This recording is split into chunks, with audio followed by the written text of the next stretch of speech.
1, 2. Oh, now we have. I'll be like the Hollywood sign tonight, just wording, you know. 2, 3, 4, 7, 8, 9, 10. Okay. Okay, I think we're ready to start. I see we are on YouTube, so that means we're started.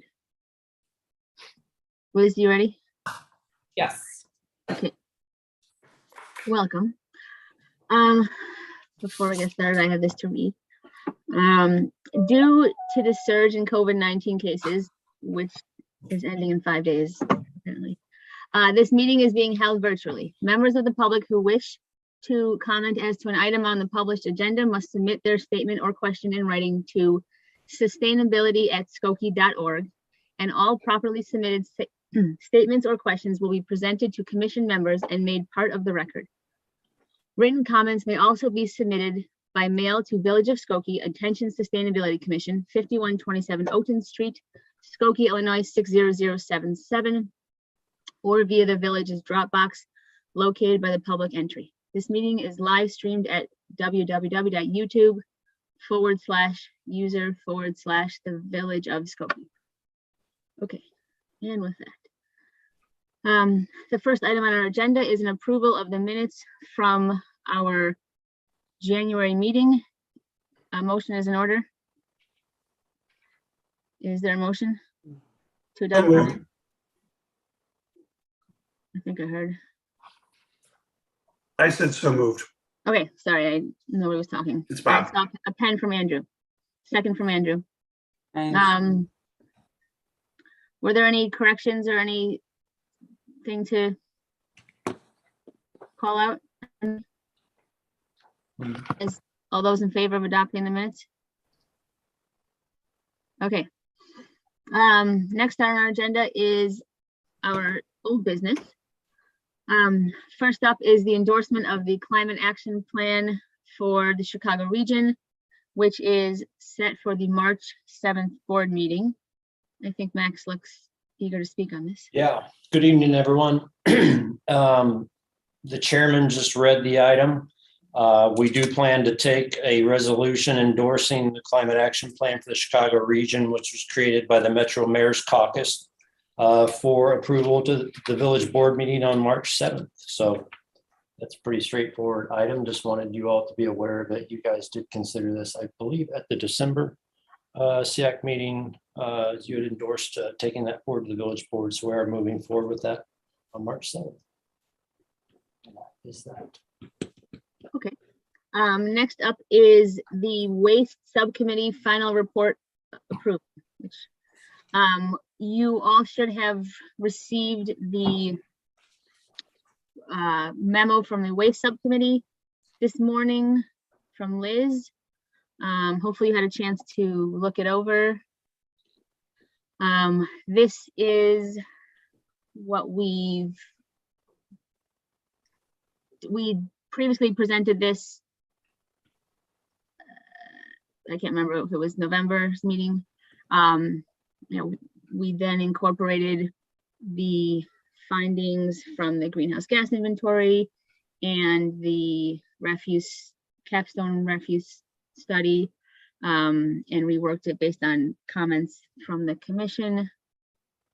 And this is what we are presenting to staff and hypothetically the trustees if it were to go that route. Emily and Jim, if you want to chime in so I don't do all the talking. I mean, I think you've done a really good job of summarizing it. One thing that we were conscious of when we were putting it together is trying to create recommendations for staff. So Liz and Max and their staff to provide them with opportunity to, to have action items that they can, things that they can explore. We were conscious that our recommendations have more to do with exploring than they do directly adopting. So, these are ideas for things that we think are worthy of further study or further consideration. But we, overall, we didn't want to say that this was the way that we should move forward with waste reduction in the village. It's more just, these are good ideas and we should look at how we can incorporate them. Can I ask a couple of quick questions? There are 4 recommendations. One is the village-wide curbside food scrap composting. And I read in that the exploration that you're talking about, sort of investigate what the options are. The other is reducing refuse pickup from twice weekly to once weekly. That's a very specific recommendation. Is there an expectation there'd be an action on that? I believe we were careful to word it so that it would be an exploration of doing that and not necessarily just outright doing it. Is there any reason why we're not outright saying that there is no justification for a second weekly pickup? So one of the things that we talked about is that, the study that was performed, it's interesting actually, because we came around to that part, sort of to that idea that like, maybe we should consider whether there is actual justification for a second pickup, right? Instead of saying like, what's the justification for getting rid of the second pickup? Like what's actually the justification for the second pickup? But, we understand, and this is in part from conversations that we had with Max and Liz, we understand that it is a little bit more nuanced than just dropping it. Like it does, take a little while to get that organized, does sort of require investment. So even just dropping the second pickup actually requires an investment in infrastructure to be able to do that. And so we do believe that, that dropping the second pickup is a good idea, but we also recognize that it is going to require, data. And so like the study, of course, was a small scale study. It was not a large scale study. And also just saying to drop it is not necessarily as easy as it seems, and does require an investment. So when would you expect some sort of investigation? Do you have a timeline for this, or because we have another budget cycle coming up in April, right? So if we're going to act on these, we'd be looking at the next budget cycle, correct? Our working idea of this whole process since we started this many months ago was that any major programmatic change would come out next, I think it's May 2023, when the Lakeshore contract is up, when big changes can be made, which is still not that long, not that far off. This coming year's budget cycle is already, we're beyond the point where We're too far into it. yeah, in the next. Okay, so the second pickup, the issue of the second pickup would be contingent upon, would be built into the next Lakeshore contract, is what you're suggesting. That's my understanding. Yeah, I think that's part of it. Although if it's Yeah. more, if it's in-house, then I don't know. If it has to be. I don't think it's necessarily tied to Lakeshore because, yeah, garbage pickup is done in-house, but it certainly has to be tied to a budget year. Yeah, and I think part of it too is just all these things are sort of tied together, and so, Max, obviously, I think maybe you should probably speak on this, but the negotiation of like refuse pickup and recycling pickup with a new budget year and with new contracts, it's my understanding that pretty much all these things are on the table as far as how you're going to organize them and which ones are going to be done in-house and which ones are going to be contracted out. But I think that our expectation is that this is something that, Max and Liz are going to work on immediately with the understanding that the outcome is actually going to come with the new budget year, right? That even if they do start working on it quite soon, the actual outcome, the actual result and the change might happen with new budget years and also with the development of the sustainability plan. Right. Yeah, I think the board and the village manager and the mayor had asked for the waste reduction recommendations to ultimately come to the village board in the context, hopefully, of the new sustainability plan, so that the board would have the context of the sustainability goals for that discussion. And so, as has been said by the subcommittee members, I think the drive is towards sort of that 5/1 of 23 implementation, when those recycling program elements will change. There's also, of course, a recommendation in here with respect to consideration of an enhanced or expanded organics program, which would also lend itself to sort of that same calendar of consideration for a program expansion. So, I think one of the imperatives from the staff standpoint in looking at the totality of these recommendations in the wake of the discussions and the presentation, I think at the last two meetings of the SEAC, was to identify and get reactions from the refuse and the recycling study pieces to identify any additional research or exploration that the commissioners felt like they wanted to see the staff perform in order to sort of help finalize these thoughts or these recommendations for the research that people felt like was needed in order to do that. So that certainly is part of this as well. So as we look at altering a service, it certainly is an easier proposition to consider a contraction of a service versus an expansion of a service, but certainly, as we've talked for quite a while, 5/1 of 23 is sort of the point at which we're driving towards. When would you expect that additional, I'm sorry, I'm muted here. Can you hear me? Yeah. Yeah, okay, good, because mute came up on my screen. So when would you expect that additional study to take place?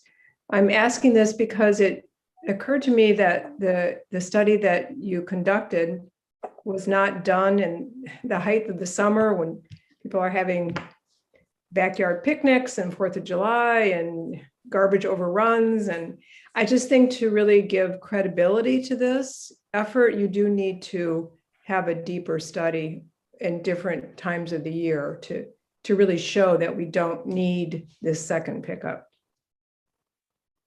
Well, yeah, I think that's precisely the reason for having this discussion this evening, considering this final report, is to draw out those sorts of comments and reactions from the commission members so that we as staff know what your thoughts are as in terms of what additional research you would like to see us perform. Yeah, Okay, and I that also sounds like to good. see some study done on the notion of exchanging one pickup for a compost pickup, which I think is a great idea, but that really does need more exploration and looking at what other communities are doing and how would Skokie really react to that. That's a big change, and I think, if we're talking about what other communities do, other communities don't do the twice a week pickup. So Right, other communities that might have compost aren't replacing a second pickup. They're adding it as a supplement. Every other community around us has once a week pickup and isn't looking to add a second pickup. No, I understand that. I just know that it is difficult to implement change and behavior. And so I'm all for additional study leading to this eventual change is what I'm trying to say. So I just that can take place this spring and summer. So you really have more data to base your recommendations on. So Is it- I mean, one of had the, Um, no, I was just going to say, that is something that we talked about was whether to recommend replacing the second pickup with composting. And we felt like there was a sort of cleaner path towards reducing, like getting rid of the second pickup, so what Max was saying, like reducing services is more of a streamlined or smoother path to that than also adding composting. And we didn't want to hamper the reduction of, like, we didn't want to hamper taking away the second pickup by tying it to adding in the composting, if that makes sense. Like, we wanted those activities to be separate, in part because we understand that maybe there's a different timeline for them. Like, maybe reducing the second pickup would be something that could happen more immediately than adding composting, even because maybe that service is just not that available. Like, that's a little bit new. It's a little bit of a new thing. If we have, adding curbside composting for a number of reasons that Max explained. But, and so I think that was one of the reasons also that we didn't want to, tie those, although we could add that those should be, those could be tied and should be tied. But we didn't want to do it outright and leave it that way for that reason, if that makes sense. Bob, sorry, you've had your hand up for a while. Sure. So a couple things, Max.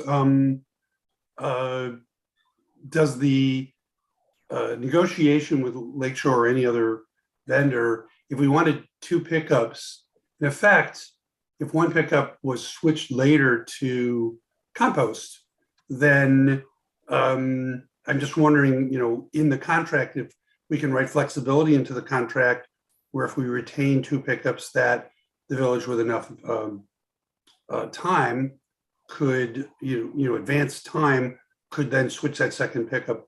My comment on the idea of first determining whether there should be a second pickup, possibly stopping that and then wanting to add composting later is, the vendor allocates equipment, time, labor to routes.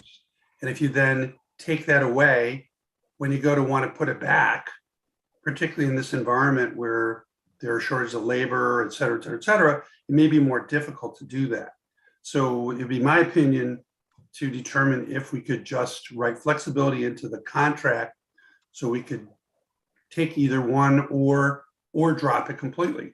And then if we thought after a study we wanted to switch to composting, then we have it already written into the contract with the flexibility of doing it. Because in the end, trash and recycling companies are just trucking companies hauling stuff. And so I don't think, and they want to use their assets. And so if they're hauling compost or they're hauling recyclables, they're using their assets. Yeah, I guess the most direct answer to that question is, can you write flexibility into those contracts? I guess my experience says the answer to that question is yes, for a price. Sure. If you have a willing partner and somebody that wants to work with you, you can write those flexibilities into a contract, but you'll pay for those, right? If you want flexibility and latitude to change your mind on things, you can probably find somebody who will give it to you, but it'll be in return for, their ability to recoup their cost or their inconvenience. Because Bob, you've been in the business, you're right. Fundamentally, it is a trucking enterprise and it's a labor enterprise, and so there's costs and there's things to account for, but those things can change. Yes. Lisa? I don't think there's a need for us to have another study. I think the listening meeting that we had and the letters that we got in and the study that we did is sufficient to show that we're long overdue to drop the second refuse pickup.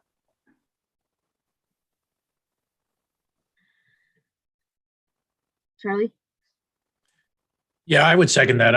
I did not get any impression that there was anybody that said, yeah, we should keep the second pickup. There wasn't anything expressed during the listening session.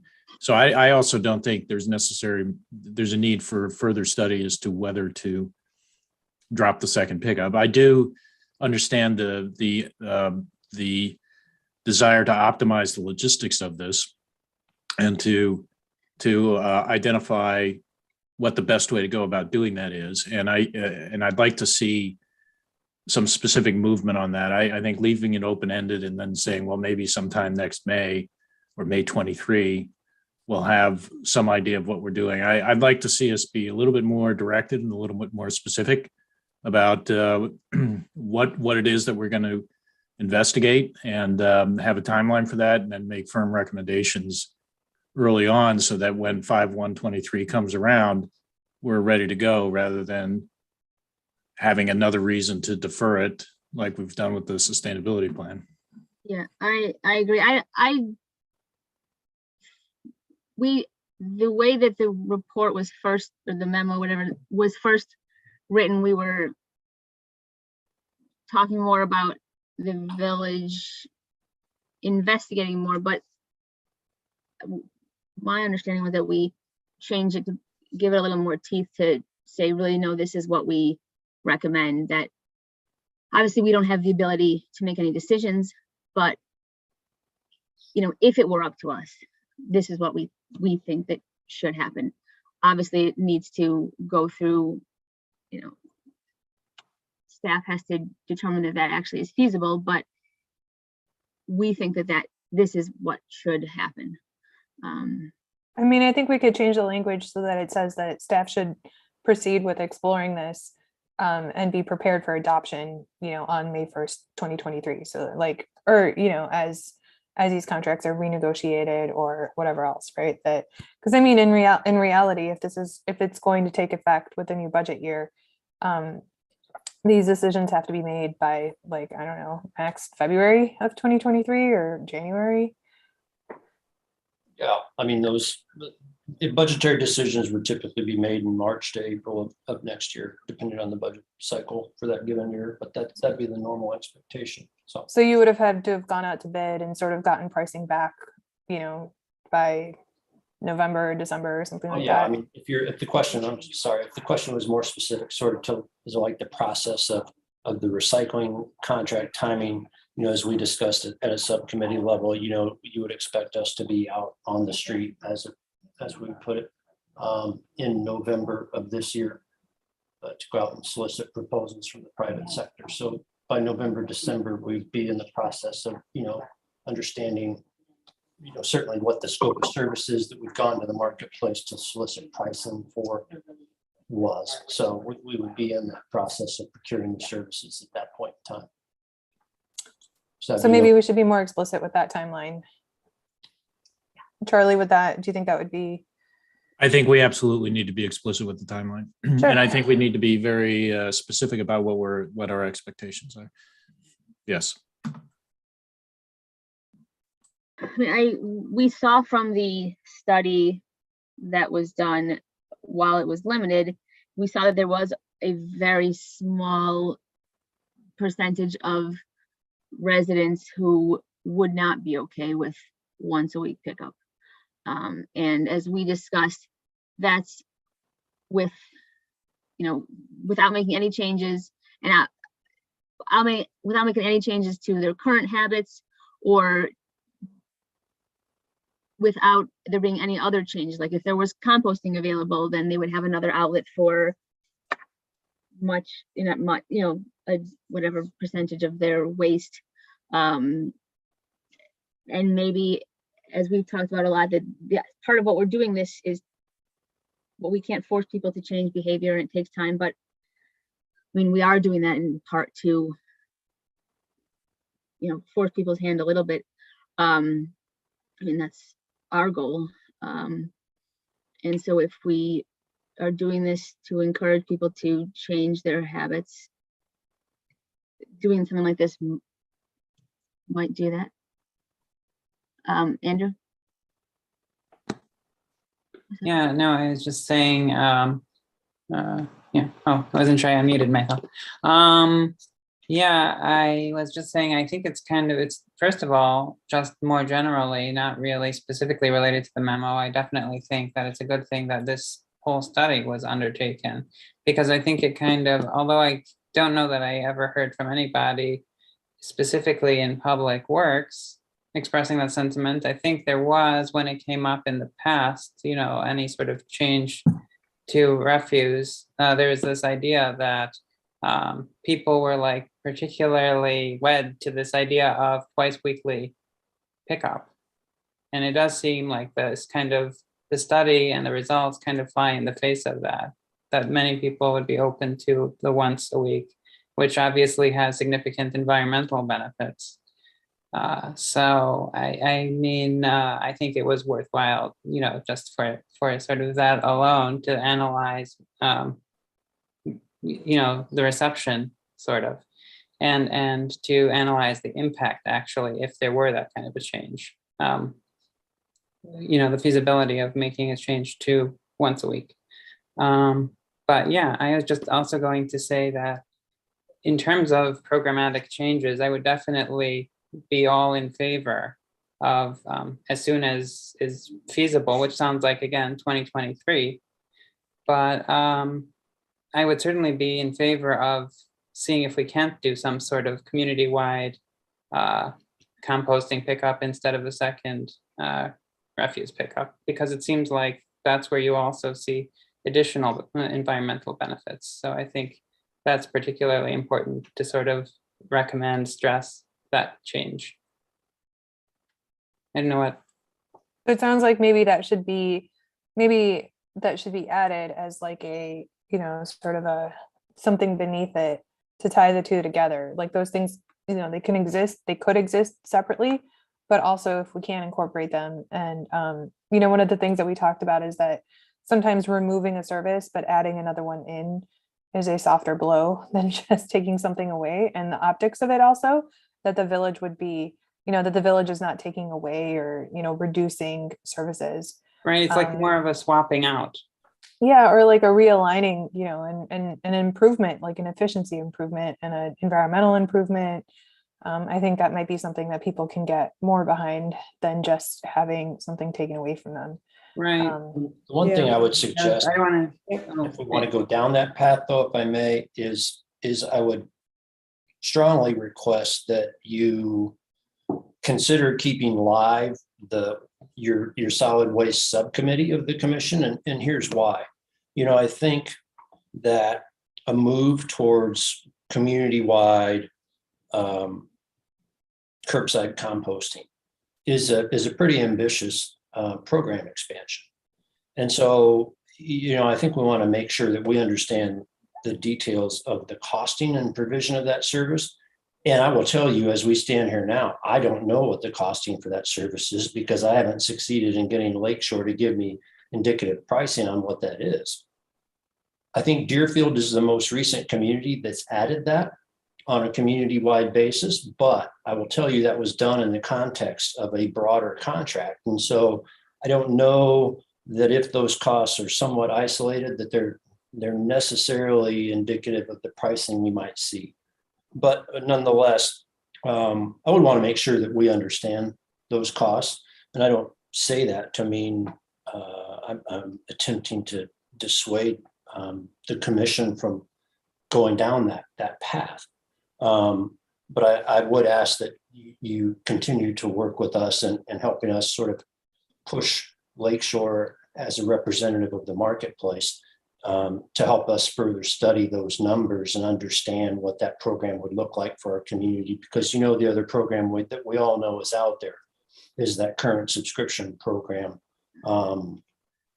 with collective resource. And I don't sense in this recommendation that the subcommittee is particularly interested in looking at boosting of that program as being the same solution at all to what this recommendation is really about. And I think I get that. Our understanding was just that the company doesn't have the ability to take on an entire village. Yeah. And the program itself is great. And is probably a better program than what would be, you know, a village-wide program, just because it's the small scale nature of it. But, you know, that's just inherent in a program that is village-wide versus its vast size. So that would be my only ask, and then I'll get out of the way and let you guys talk. But if just ask that the subcommittee continue to work with us as we try and accelerate the exploration of that and work with the marketplace and understand the costs of what that program would look like.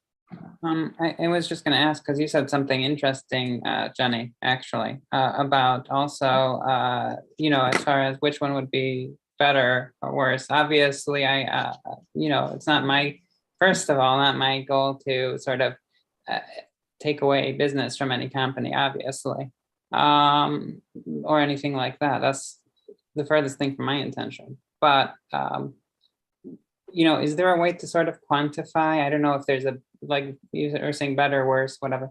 Is there a way to sort of quantify like in terms of environmental benefits, which one would be the better program? So I was actually just something, talking sorry. about from a user experience. I have no idea about on the other end. So something that Max said that was really interesting when we met, when our subcommittee met with Max and Liz, and I, don't take this as like I think that we should not reduce the second pickup, but Max did say that removing the second pickup could lead to more trips per route to drop off refuse in the trucks, because the trucks can only carry so much. And so if households have the same amount of refuse, but it's done in one trip instead of two, that actually could mean a greater amount of actually a reduced efficiency in miles driven by those trucks because of the drop-offs, the need for added drop-offs, and might not result in a reduction in greenhouse gases. I don't these are all wrapped in mights and could and potential and whatever else. But that was something that was interesting to me, to think about, that we make assumptions about what,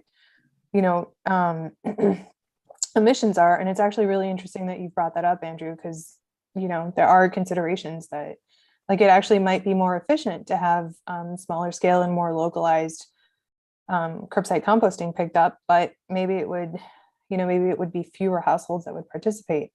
And so I think that's really nuanced, right? It's not that simple. It's not that linear.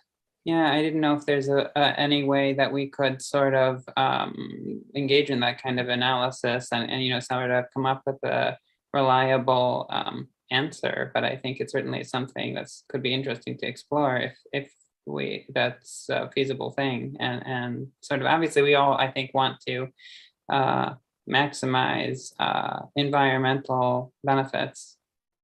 Yeah. I mean, I think one thing that we also talked about is contributing to a system. And so contributing to, in order for curbside composting to really take hold across the region, more communities have to participate in it, right? The more you get sort of an economy of scale with it, or in the sense that Lakeshore is more likely to expand its program if more communities participate. And so maybe it might not be the biggest direct environmental impact when we're really considering greenhouse gas emissions, but if we're contributing to something that is going to promote a program that then could be more widely adopted, then that also has, that could have a net environmental impact that's not measured in greenhouse gases. It's measured in, socio-environmental impact. So yeah, it sounds obviously, I feel like it's a fairly, in a way, a complex issue, I think, and there are multiple factors certainly to consider and analyze. But yeah, I mean, in any case, whatever system we go with, obviously, I think adding in composting into the mix, I think, would be certainly a beneficial thing. Charlie? Yeah, I was just going to say, I think it's pretty unequivocal that people would not miss the second pickup. So, that was part of the justification for the listening session. And I think that it's safe to conclude that it would not be a great burden on people, or people wouldn't miss it. As far as these other, like I said, the logistical thing, I think we need to identify a process that with some fairly specific timelines and benchmarks where we evaluate what the most effective way to proceed with that recommendation is. And I'd like to see, I think the concern that I have is that if it's open-ended, we'll find ourselves with very short missing time windows, missing opportunities to actually move on something.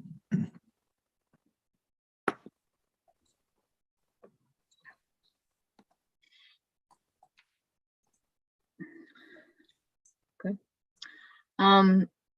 Max, what is our next step in terms of this memo?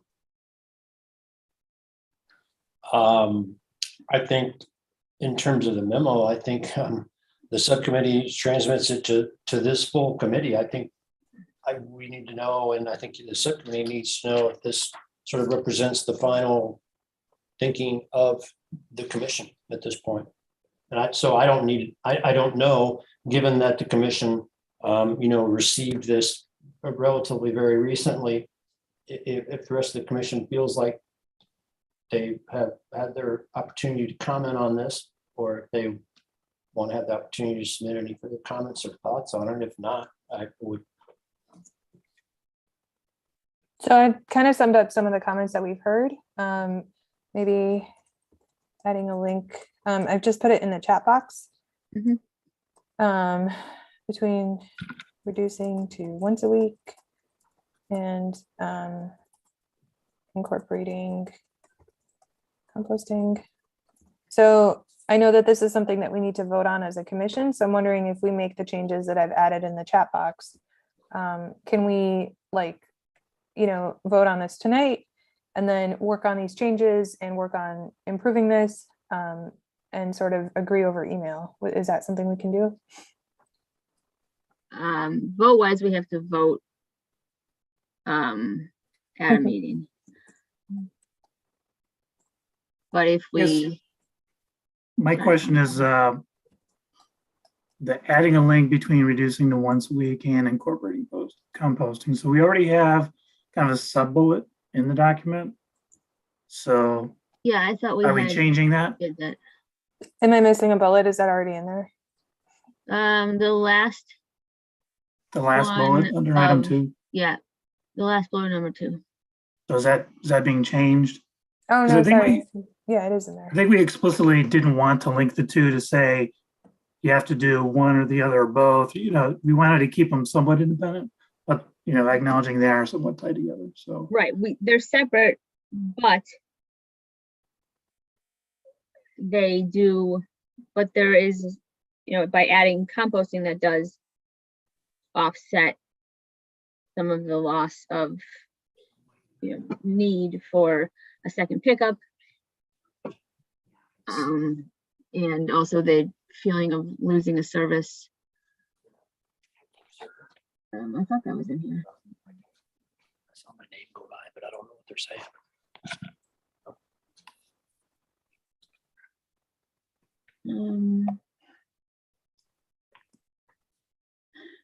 Let's talk about from a cost perspective. So the one thing that Emily brought up that I meant to ask is that did we actually have data for how much truck loaded versus trips they made, and what would be the difference potentially if it was at the same volume? We have the data on what truckloads. I mean, we have data on truckloads, sure. Now, what we don't have fully conceptualized is exactly how we would run a once a week system. I have concepts for how we'd run it. We know with 5, 6, 7, 8 routes and run it on 4 collection days a week and 5 collection days a week. So we have never laid it out so granularly. Well, I meant more of like how many tons each route would pull to be able to answer that truck. Yeah, how many just like- times a truck would fill up a day, sort of thing. yeah, that was the thing, just the time truck going to the dump.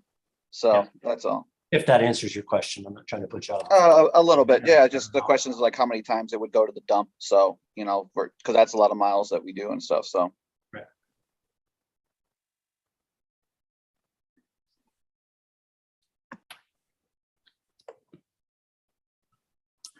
We have a public comment about this specifically. Yeah. Okay. I just wanted to jump in here. Before we do have a public comment here tonight, so I'll let her speak in a minute. I did just want to say that 2 prominent communities did reach out to me this past week to ask me more about the collective resource program. So the commission should really be very proud of your work to date and being a leader with getting that program set up. I mean, that occurred before, I came to the commission, and it just really speaks volumes that we have, other communities asking us for, what are we seeing for our tonnages? How is the program working? And so I just wanted to give everybody kind of a quick good job on your work so far on composting. And with that, I'll go ahead and let the person here for the public comment.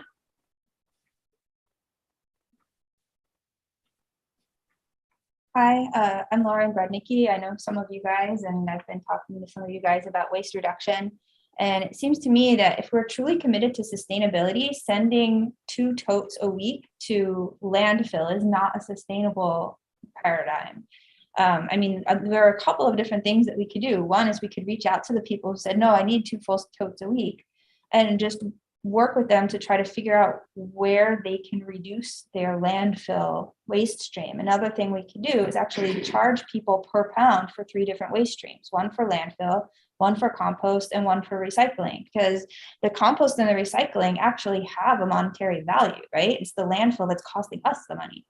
So I don't know if that's on anybody's radar, but like long-term sustainable, that means not ever sending anything to a landfill again, just for a perspective. Thank you. Thank you, Lauren. And if that's it for this, we can move on to the next agenda item.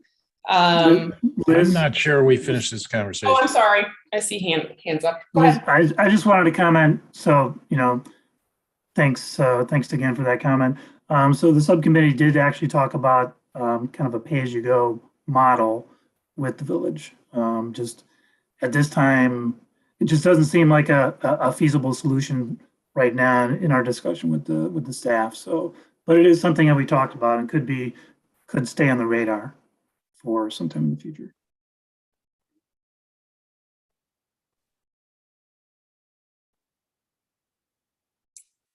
Charlie? Or, sorry. Yeah, I also wanted to just step back, take a minute here, because there are actually 4 recommendations. I think we've been talking about 2 of them, right? The composting, the village-wide composting, and the reduction of the waste pickup to once a week.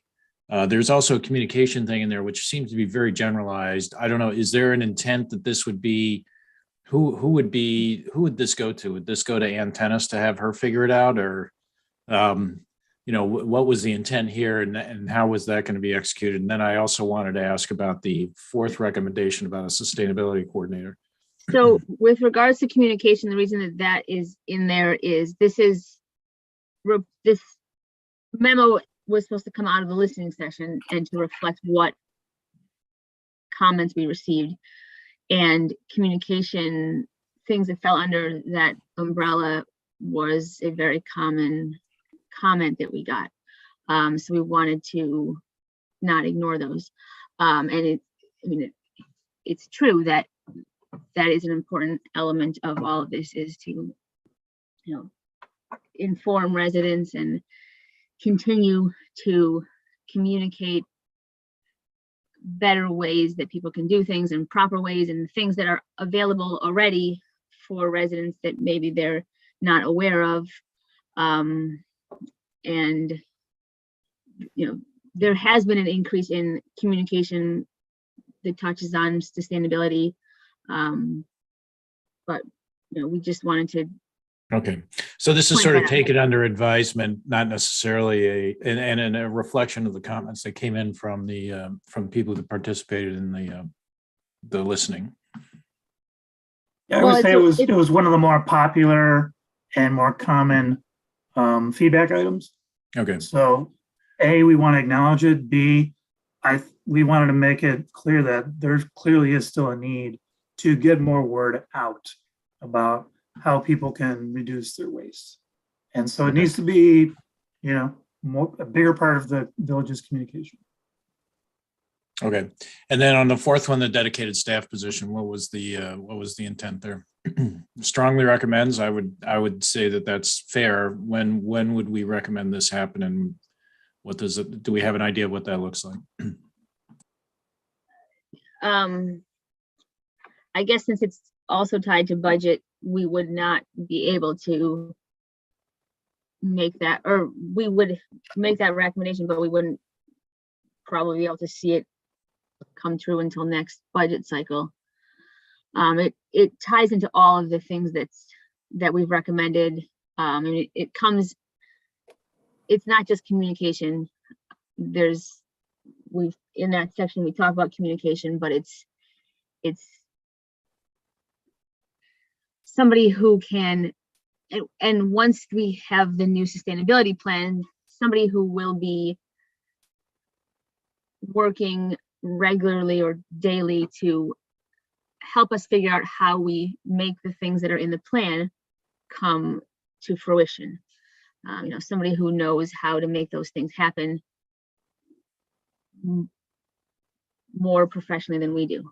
So are you looking for the next budget cycle is the one coming up?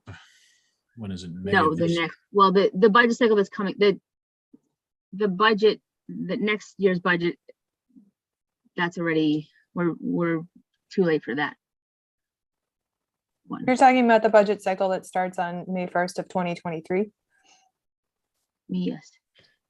Has there been a budget for starting 2022 already been passed? I'm not aware that that's happened. No, but my understanding is that to get those, to get something, anything, especially as large as this, also there's still a hiring freeze.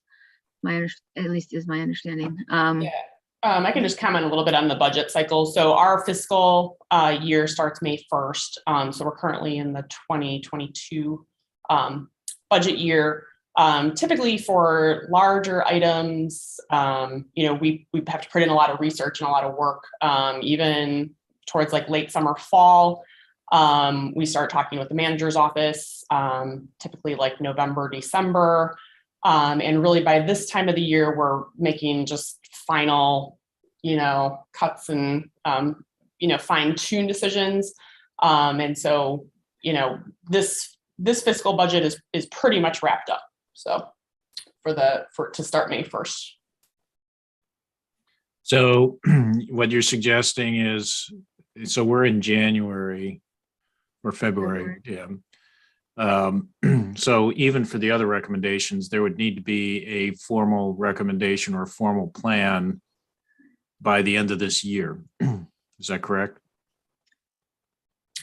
For the fiscal, yeah. The So 20, yeah, we talked about pushing back the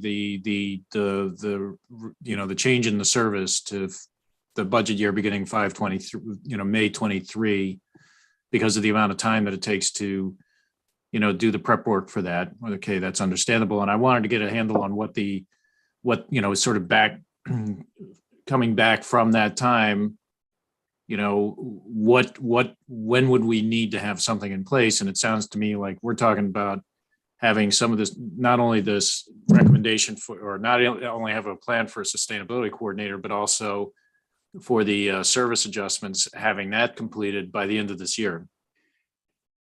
yeah, that would be correct. I mean, any large changes we would need to know, really the sooner the better, to do some research on how we would make that happen, to take a look at our overall budget. That's absolutely correct. Yeah.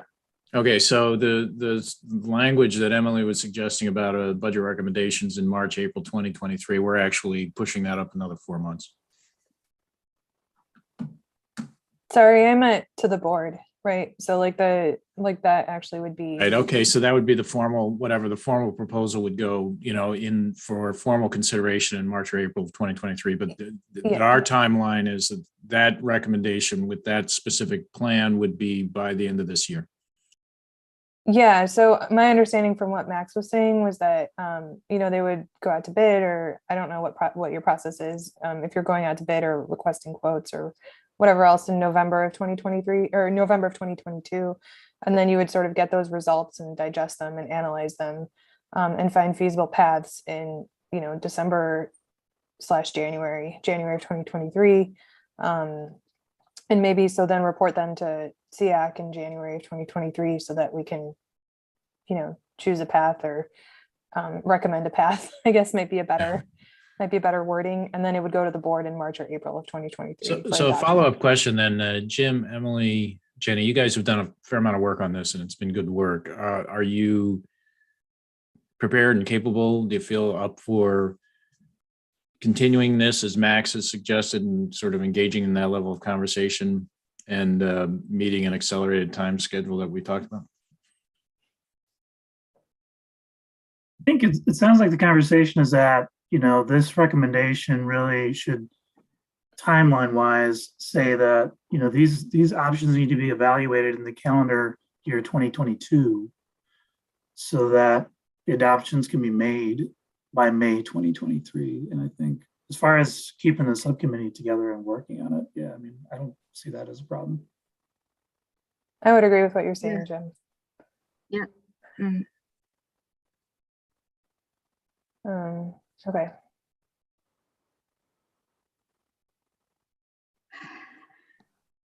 Jim, can you repeat that? You said exploring. Yeah, the options need to be explored and evaluated in calendar year 2022. So adoption can be made by May 2023.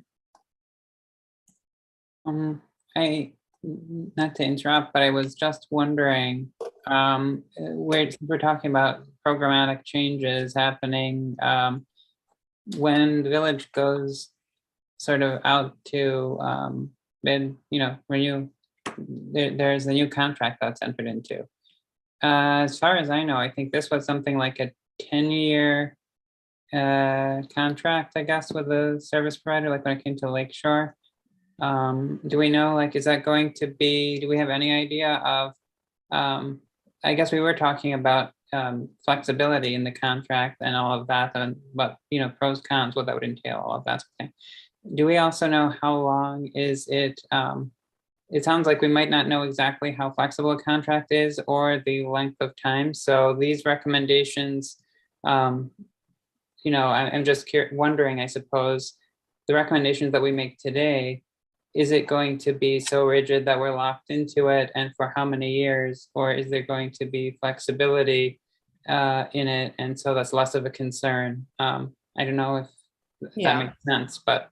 Sure. For hauling contracts, we typically see a longer contract with those. There's just a lot more, as Bob will mention, there's a lot more assets involved. And how the contractors will say they bring their iron into town, right? And so, I mean, you think about having to change out all of the dumpsters and the rollouts and, those types of things. That's not something that we want to do every year or 2 years or 3 years. And so typically how the contracts are written would be for about a 5 to 7 year contract, and then an option to renew for, several years after that.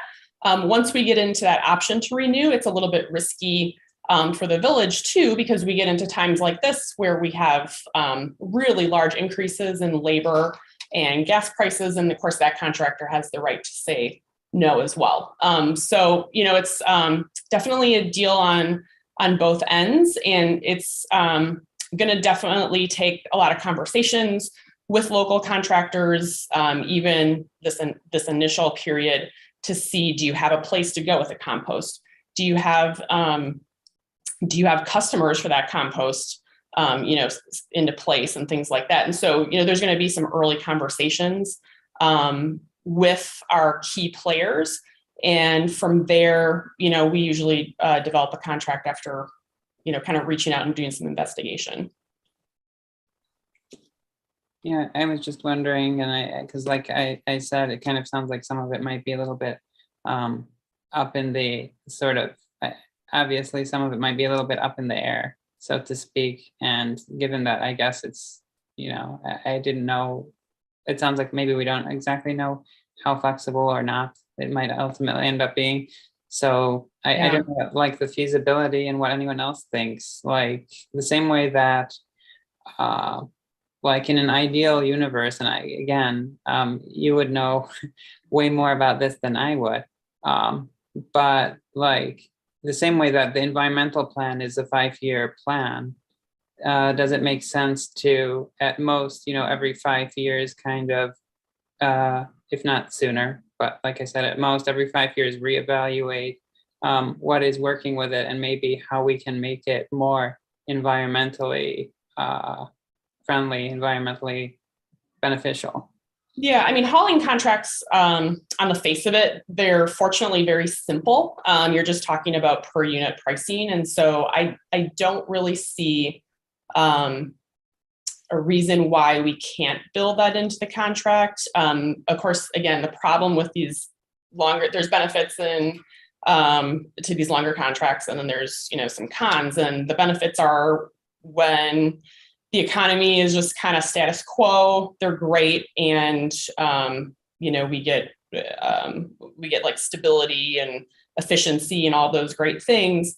And then, the risk is when we have times like this with these, these increasing costs, it just gets risky for both the village and the contractor in some respects as the contract gets longer and longer. So those are all things that we research on the front end. We, write the contracts to minimize that risk on both sides. And it just takes a lot of work on this front end to do that and to contemplate, all the different, things that could happen. And with taking a look at these contracts with a sustainable eye, I think that it's just going to take us some time this summer to do some research on that. I wonder also, I would be extremely surprised if like Lakeshore, for example, were able to provide a service in 5 years that they're not working on right now. Like I would be, I think that they probably, like whatever it is that they have in the pipelines to become more environmentally friendly or to be progressive or whatever else, like they probably already know what those projects are right now. And like I said, I would be surprised if they were able to offer something just infrastructure wise. Like Bob said, it's like a big hauling company, right? I don't know, maybe Bob, you might have more insight into this, but that's my guess at least. I think you're pretty much spot on.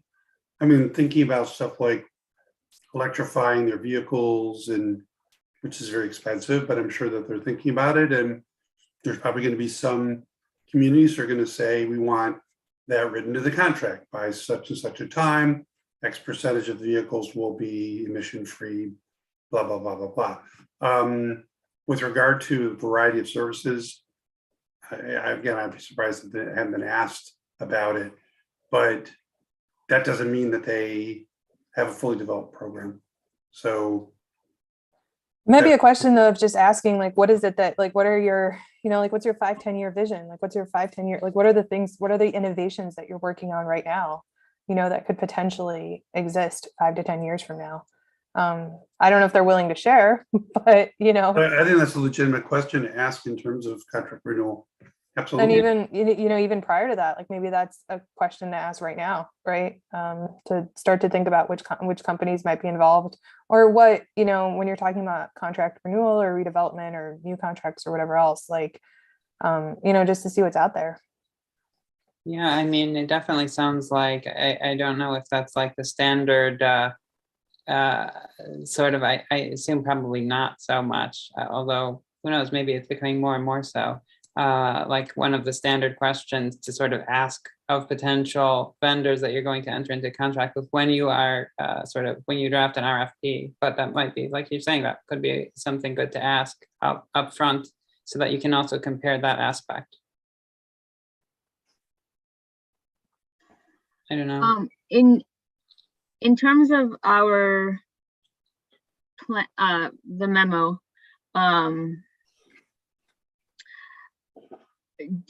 we, if we make the changes that Emily put into the chat and read, are people okay with voting on it, or do you want to see another iteration and then vote on it next month?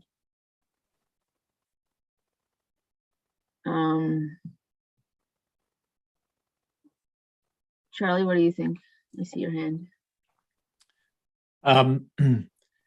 Yeah, I'm a little disappointed that we've pushed this back to May 2023. One of the things I would like to point out is that, in the world of climate change and in terms of environmental sustainability, there are goals that are being looked at for 2030 and 2040. We're already pushing a decision to actually do something back to 2023. We're killing time.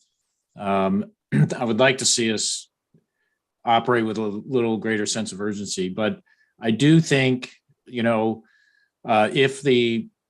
pleased to hear that the waste subcommittee is willing and able to continue to work on this, and I am prepared to vote on this and to get this moving with the understanding that that we're looking at the recommendation as it stands to reduce the second, or get rid of the second pickup with an analysis of the optimal logistic approach, and to come up with a firm recommendation in preparation for the adoption in May 2023. In other words, to get that done this year.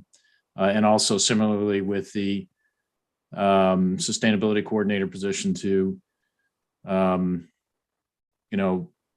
have a formal presentation or adoption recommendation to adopt that for 2023, May 2023 as well. So I guess I would move to adopt the memo with the timelines of and what Emily has written in there for the waste subcommittee to work with Max and the public works staff to come up with specific recommendations for the execution of those recommendations by the end of this year, so that they can be included in the May 2023 budget cycle. So I guess maybe we need also confirmation from Max and Liz that, reducing that.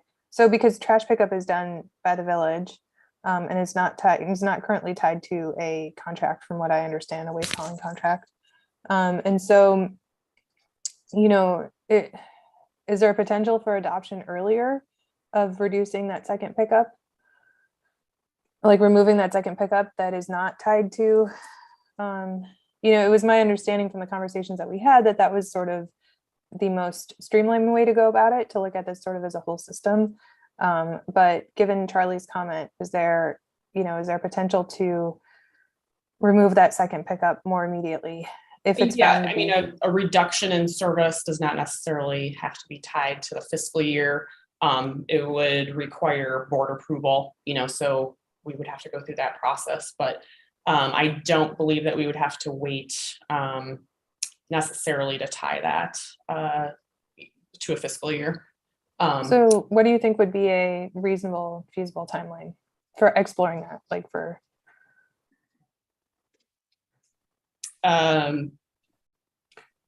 yeah, I mean, we would need a few months at least to kind of review routes, talk to key staff and those sorts of things. But yeah, I mean, we could proceed.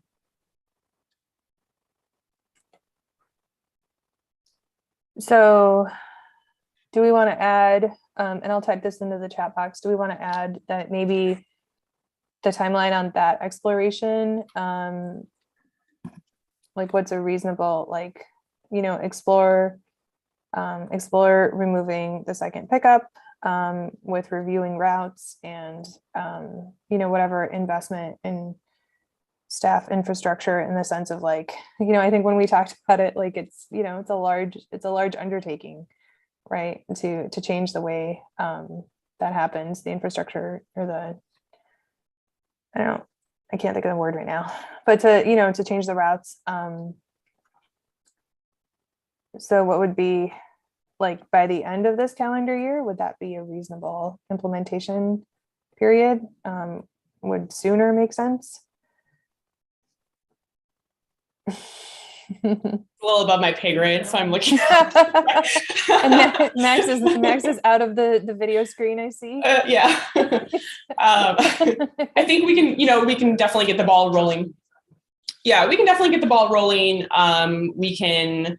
Right now, we're working on the current budget that's taking a lot of our time. I think once we get that wrapped up a little further, we can roll right into what a single collection system might look like and how we would, run that. And I don't have a great answer right now of how many months that would take, but I would say that, we probably won't move forward very quickly in the next month. We're working on budget, but I think after that, once we spend some time on it, we're going to have a better idea for you. And I don't think the end of the year is unreasonable.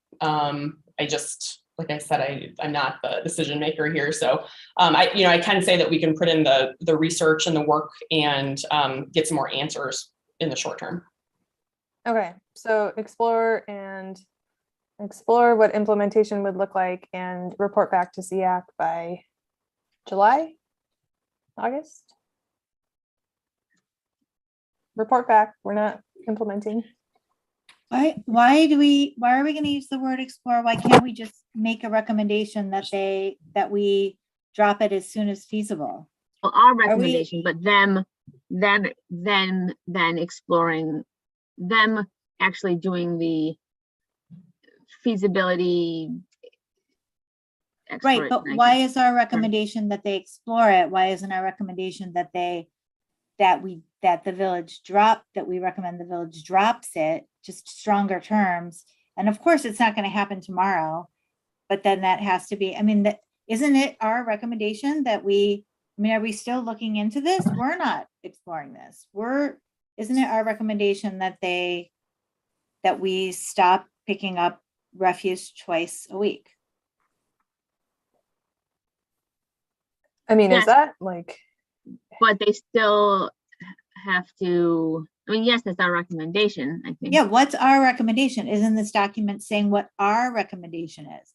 Obviously, there are other factors at stake, and there's the trustees have to vote on it, the village has to talk, the village staff has to talk about how it would be done, or even if it can be done, all of that, but I don't understand why we're using the word explore instead of just our recommendation is I guess that we explore don't, how that they we would don't do have it anymore. Explore that's- how they would yeah. do it. yeah, that's fair. I think that I think that I was sensitive to, I don't want to create an unrealistic timeline for Max and Liz. Like, I don't want to set them up for failure, essentially, in the sense that, like, it's going to take them a while, like Liz said, to explore the routes and look at what the impact would be, and how much work would be involved in, redesigning the routes. And so, like, I think the timeline that I'm talking about right now is an exploration of that. Like, how much time do we want to give them to explore the routes and explore what it would look like to do this?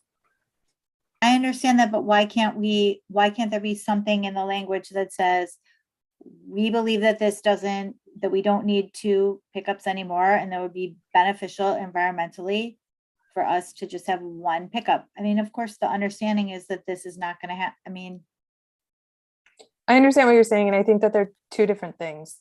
And so if we want to change the language to be more forceful in our recommendation that we drop the second pickup, is that something that we vote on as a commission? I think so. Yeah, I think any changes we make to the document, we have to vote on. The actual recommendations.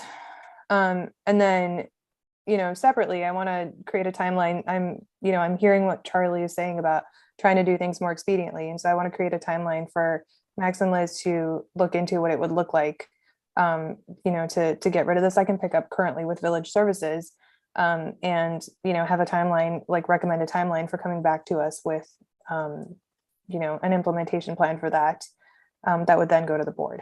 Does that make sense? Yeah, I mean, what Lisa and Emily, what you're saying is not, they don't conflict really. We're recommending that the village reduce to once a week pickup. Based on that recommendation, where does it say that, though? Where does it say that? I mean, if we make these changes, that we're saying that's our recommendation, but in order to implement that recommendation, Max and Liz and whomever else need to then explore how that actually gets done.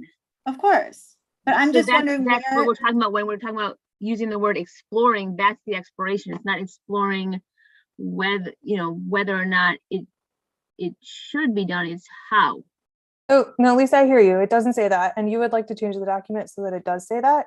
And I think that that's something that we need to decide as a commission, right? If we want to change the document so that our recommendation is flat out, like, we're not exploring, we're dropping it, that's our recommendation. Does that make Right, sense? that's what I'm Agree. asking for is, Yeah.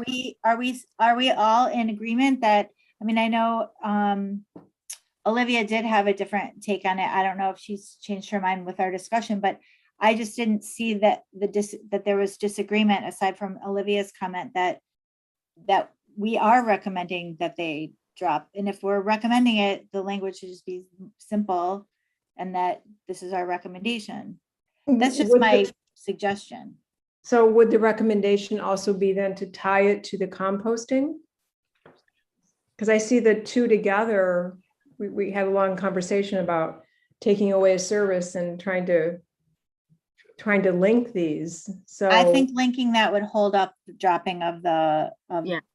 and I personally don't think it should be linked. I think I want them both to happen, but I don't want to hold up reducing one of the pickups because we have to figure out how to Mhm. do the composting.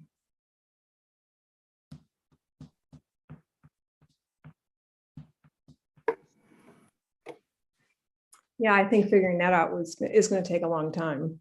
I understand how complex this is, but I'm just still a little concerned about the small study. I don't remember that many people really coming to the meeting. I'm just a little hesitant about basing this recommendation on it was a good study, but it's still very small. So one thing that I can tell you is that in our meeting with Max and Liz, they provided data on, and it goes back, I think, at least 20 years, if not even longer than that, on total tonnage, and it's by month. So we actually do know on average how much refuse has been picked up, and maybe recycling, I can't remember, but how much refuse has been picked up on average in November, like for the last 20 years.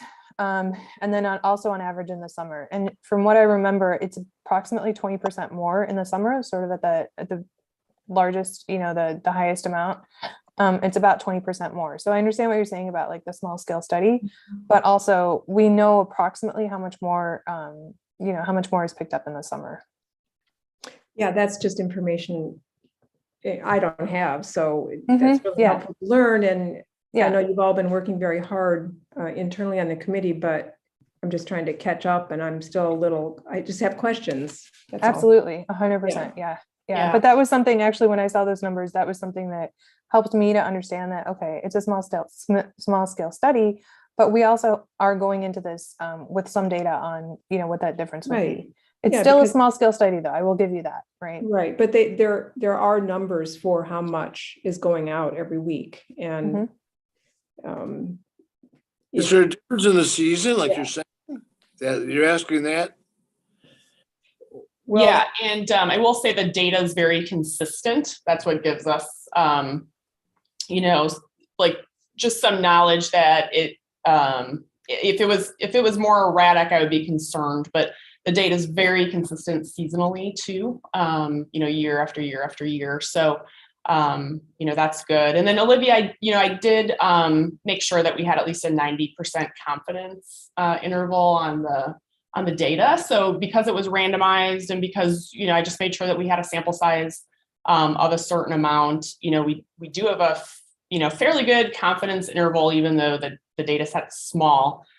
With the caveat that, and I'll be the first one to admit this, we picked certain routes for curb and alley. And so geographically in town, if I were to go back and collect more data, which we could certainly take a look at, how I would do that is I would select portions of town that we didn't do previously, and I would do them in a different season. And I think if we put two small studies together, we'd have really good data there too. So yeah, I'm just thinking ahead and wondering, will the board ask you to go back and do more study? I just, because it is a recommendation, but they'll want to see this data, and that will be supplied, I hope, to show how much we're producing every year and how much goes out every month. And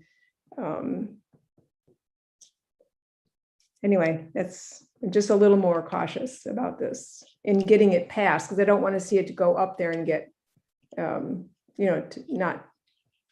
not succeed. Yeah, that's a fair point. And that's why we did the study in the first place, is we sitting in our position certainly don't want to do the wrong thing, and certainly don't want to, not have enough like refuse service for the village. No, but of course. we're one of the last. People just want to see proof, that this is really solid recommendation. It's based on this, and you really were deliberate about doing all this. And I know you've done really great work here, but even I, a member of the commission, doesn't have as much information as you all did. So that's not very helpful. So you're asking me to vote on something. I don't have as much information as you all did. So, but I don't want to hold things up. So just making comments. But I think you have to be careful in making a recommendation like this without really substantial data to back you up. And the data that you're talking about would be really, really helpful. And I hope that you'll attach it to the recommendations. Liz, where did the idea or directive for this study come from? I'm sorry, I couldn't hear you. Where did the idea or directive for this study come from? Me, I think, right? Okay. What study? To do the study? Yeah, I don't know. or, It came This is came out of always his mine fault. somewhere. yeah. I know, I do remember sitting in Max's office one day and just like we were contemplating these changes or recycling in particular. I have to say it started with recycling. And I said, we don't even really know like how much per household we're recycling. We didn't know some like really basic questions about our system. It probably honestly came from multiple directions. I'm sure it came from the commission and some aspects came from Max and some, came from me and, just kind of morphed into what it became and, what we came looked at. too from us recognizing we did. I was just going to chime in. I think it came from us recognizing that we didn't really have an actual contamination figure for Skokie recycling. We just had sort of industry assumptions and driver stories about how contaminated our stream was. We didn't really have any data and we hadn't gathered it. Yeah, and very few communities have that. I would say, Swank themselves, that one's an estimate. So when we looked to other communities for those answers, we didn't find those answers either. And so, that's when we started thinking about, let's just put some boots on the ground and see what's out there. And I would encourage everybody to like flip open some, lids as you're kind of like thinking about this and really kind of get a feel for it, because I spent several hours out in the field doing that, and I surprised myself of what I saw. Even in my own recycling toter, I surprised myself. So I would just encourage everybody to kind of keep an eye on your trash and recycling for a few weeks, and that's good information too. So Okay, I guess part of my question was if when we were tasked with this role, if part of the directive was to do any data study, or that was not really a concern, just to try to gauge how important data is to this recommendation that we're making. Certainly Max worked with, staff several years ago, and they did some preliminary studies, had some really interesting, findings out of that. And we built off of that. And I think as we started talking about it, we just had some more questions, and our questions were basic and easy to figure out if we just, invested a little bit of time. And that's kind of where it came from. Okay, thanks.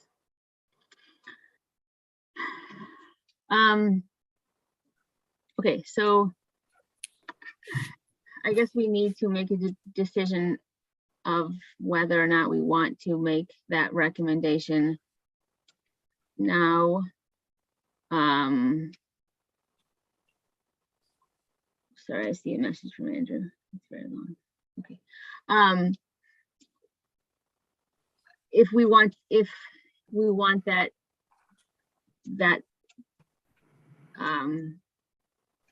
recommendation for that, our recommendation is the sorry, lost my train of thought. That our recommendation is the reduction to once a week rather than the exploring it. And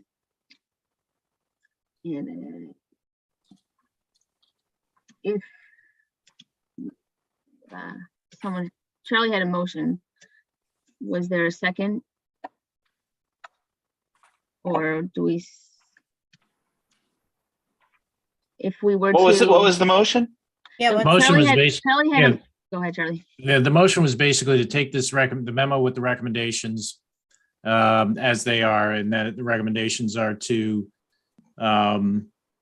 they're stated in there with the respect to the reduced refuse pickup from twice weekly to once weekly to recommend that we reduce refuse pickup to once weekly, allowing for the timeline that Emily had put in for Public Works to explore the logistics, to optimize the logistics of doing so that we can have a formal plan and a formal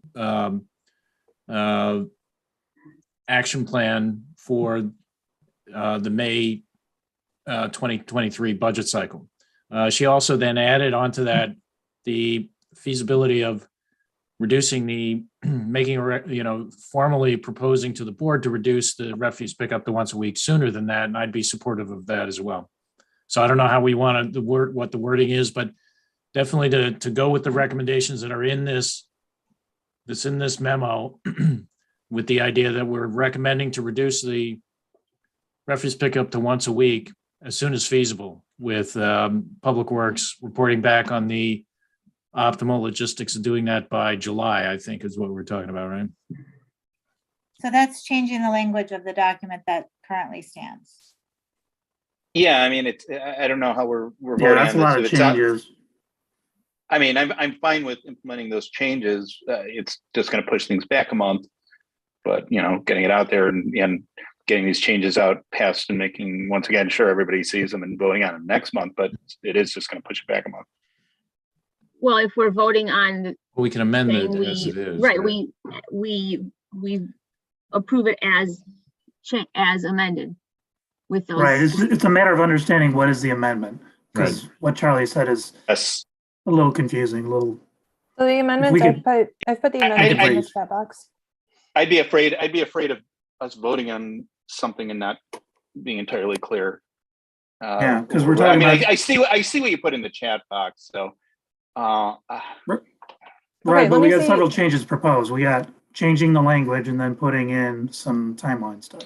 I mean, to me, it sounds like this needs to go out there as a Google Doc or something and get another. I mean, I would be month of okay. implementing these I compliments, would be but- okay with taking a month to get that language clarified, but as long as we don't defer the timeline. I mean, my main concern is that we're now looking at May 2023 for something that we began to have a conversation in last summer. And I would like us to be more deliberate about moving this forward. So, and Michael, your point, and Jim, your point about the language sort of floating around and needing some clarification so that we're all clear about what it is. I certainly understand that, and I appreciate that. So, I would, from my perspective, I'd be okay with saying, okay, let's make sure that we're absolutely clear about the recommendation about the refuse pickup. We're clear about the exploration of the composting, which we've talked about, and that we're clear about a timeline. I'm okay with coming back next month with something more definitive that we can look at. Yeah, I think we've that's actually been talking. It we've really actually- needs to be clarified, and I don't feel comfortable voting on anything until I have it in writing in front of me. And I also didn't get the memo till 3:30 this afternoon, so I didn't have much time to really look at it and study it. So I would really appreciate having more time with this document revised along the lines that we've been talking about. So that would be greatly appreciated. Okay, we'll work on it. And we will not extend Max and Liz's timeline by a month. Yeah, I mean, the next. We're shrinking their window. We're Yeah, Well, they're working on budget now anyway, so we're right. They're busy anyway. So Are you guys, And are not you to put- committee not to put- members willing to come in and talk about compost in the meantime? Because I know that's going to stay in the recommendations, so you may as well come in and start talking to us about it. I'll be there in person. Sure. All right. Somebody mentioned a Google Doc, so I think that's a good idea. We already have it in Google Doc form, so maybe getting the link out to everybody, and we can all, have at it and make our edits. And Yeah, give us a few days to. I'm gonna copy paste everything that's in the chat box right now, and then we will, we'll work on putting that into the Google Doc, and we'll send it out when it's a little bit more complete with the edits that we talked about tonight. Does that sound good? Yeah. And you do have some time, we're going to be using the recommendations to give to the consultant that's awarded the RFP for the sustainability plan. And we're going to be talking about that on the next agenda item, but that's going to be out to bid for the next 4 weeks anyway. So, you've got some time. The next meeting will be fine. Okay. With that segue, the RFP that Liz sent out to us for this next sustainability plan is the next item on our agenda. Liz, do you want to talk about that? Sure. It's just meant to be a working draft. One thing I will say is we're trying to stay, in this budget. We can't really go over that budget for the project.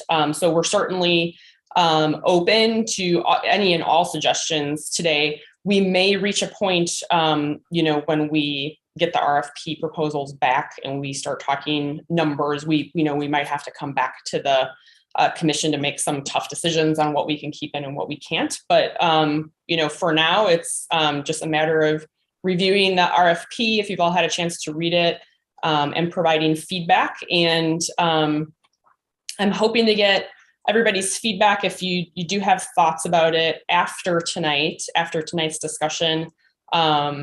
If you want to get me those by, tomorrow end of the day or Friday morning, I'm going to try to get this to our purchasing department by the end of the day on Friday to go up to public bid next week.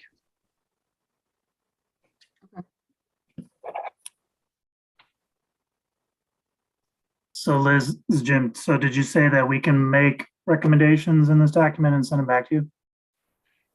Yeah, absolutely. You can do, I can take comments tonight and take notes if anybody, wants to kind of have a discussion about it, or you're welcome to email me directly. Yeah, my thinking on under the scope of work, item number 2, I was thinking in terms of like standards and codes and ordinances, maybe add those words into that sentence for number 2. Yeah, I agree with ordinances and policy, and something that is a little bit more, that has like more actionable items as far as passing ordinances that require XYZ. Right.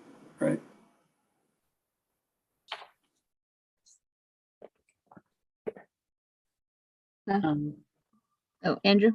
I was just going to say, I do think that there is a lot of, just in sort of looking over the RFP, the draft, I will say that, I think that the previous plan was a good sort of starting point, I think. The one thing that I am happy to see is a significant expansion kind of in terms of what it will cover.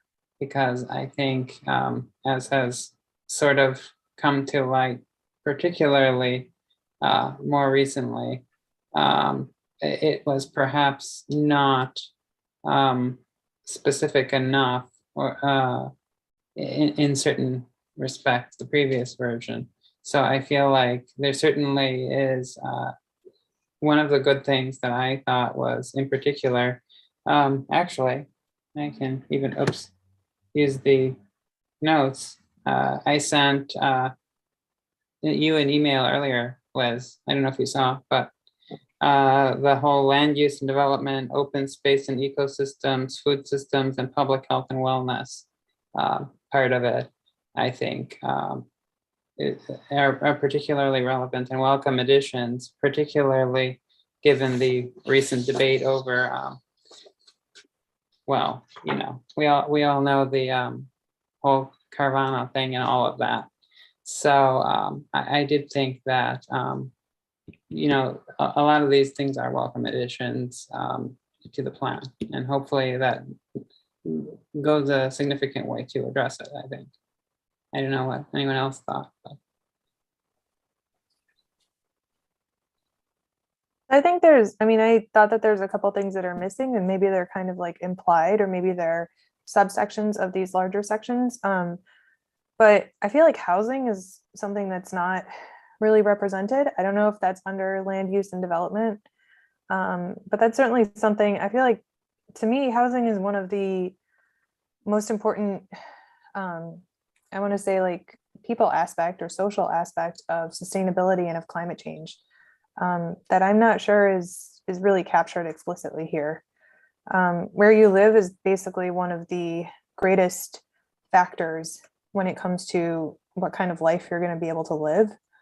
So where your home is located is one of the, has one of the greatest impacts and lifelong impacts on what kind of life you're going to have. And so I don't know, I just feel like it's kind of missing. And maybe this is not, maybe that's part of like a greater comprehensive plan, but it's certainly something that I think about when it comes to the environment. And another one that, is missing but can be implied and can be sort of woven in is equity, right? And I don't even know exactly how we can incorporate that, because it does need to be incorporated into each of these items in some ways, and in other ways,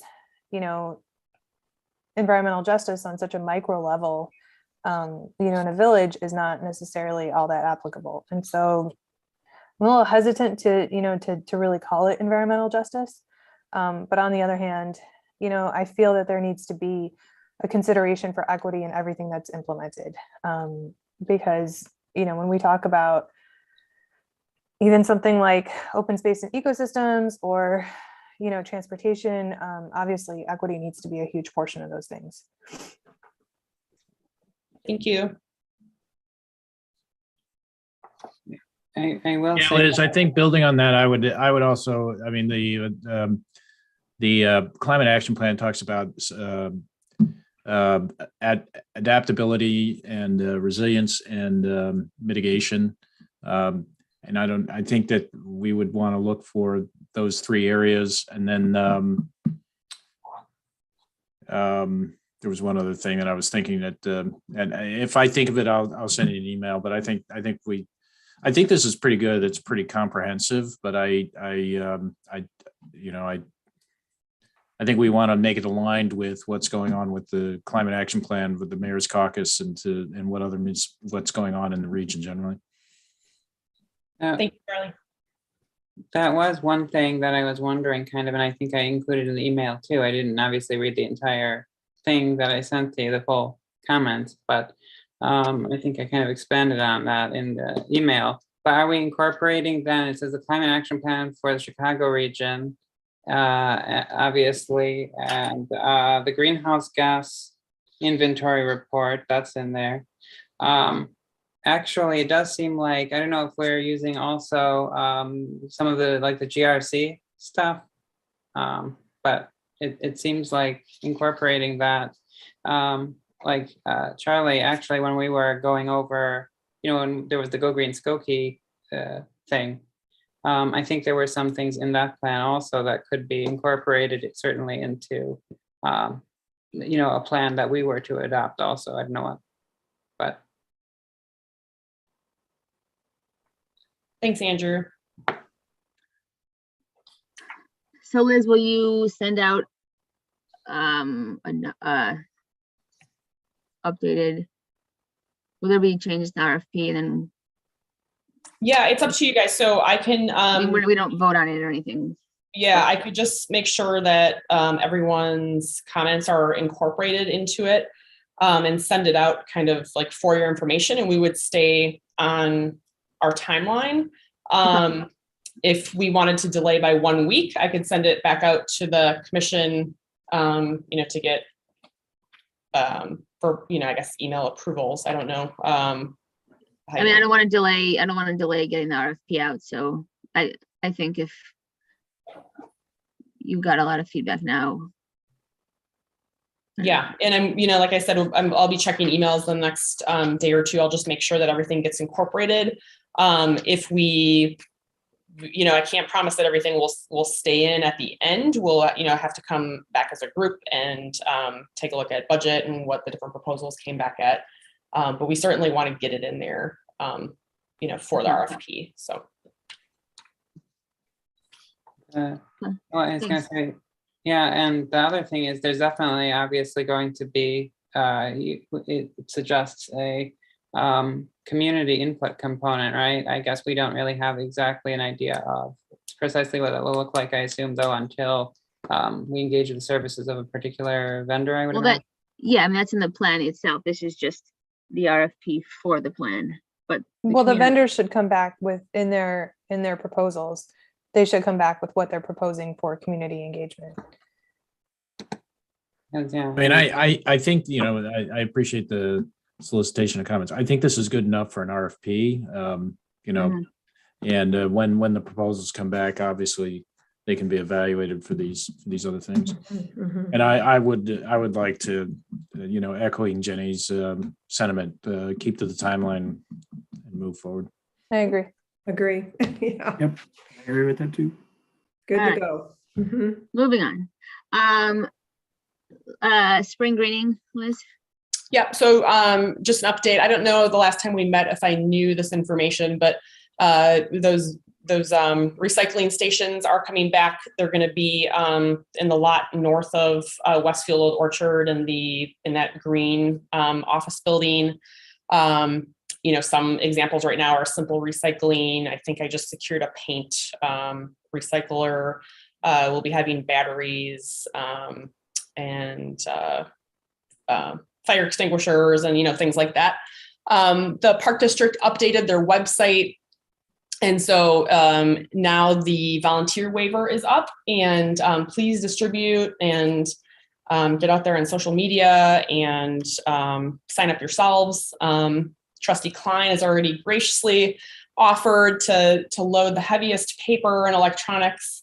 He said, you know, give me the toughest station. And so he'll be there. The weather will be great. Max I heard an audible laugh over to the side, and he, I don't know if anybody came the year that it snowed several inches, but promise the weather will be fine. And so, yeah, just get the word out, and we'll keep promoting that on e-news and all of our social media outlets.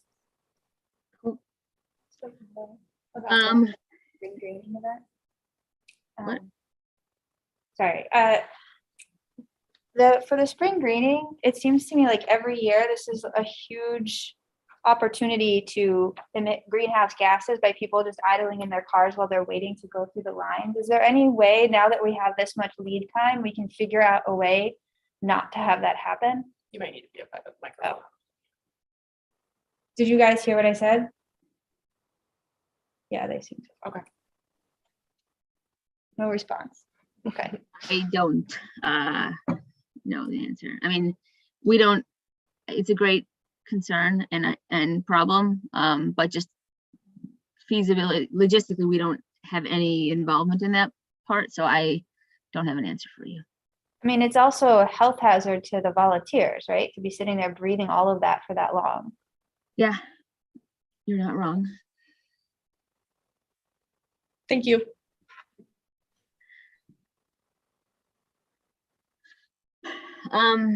Okay, so we have some moving on to new business.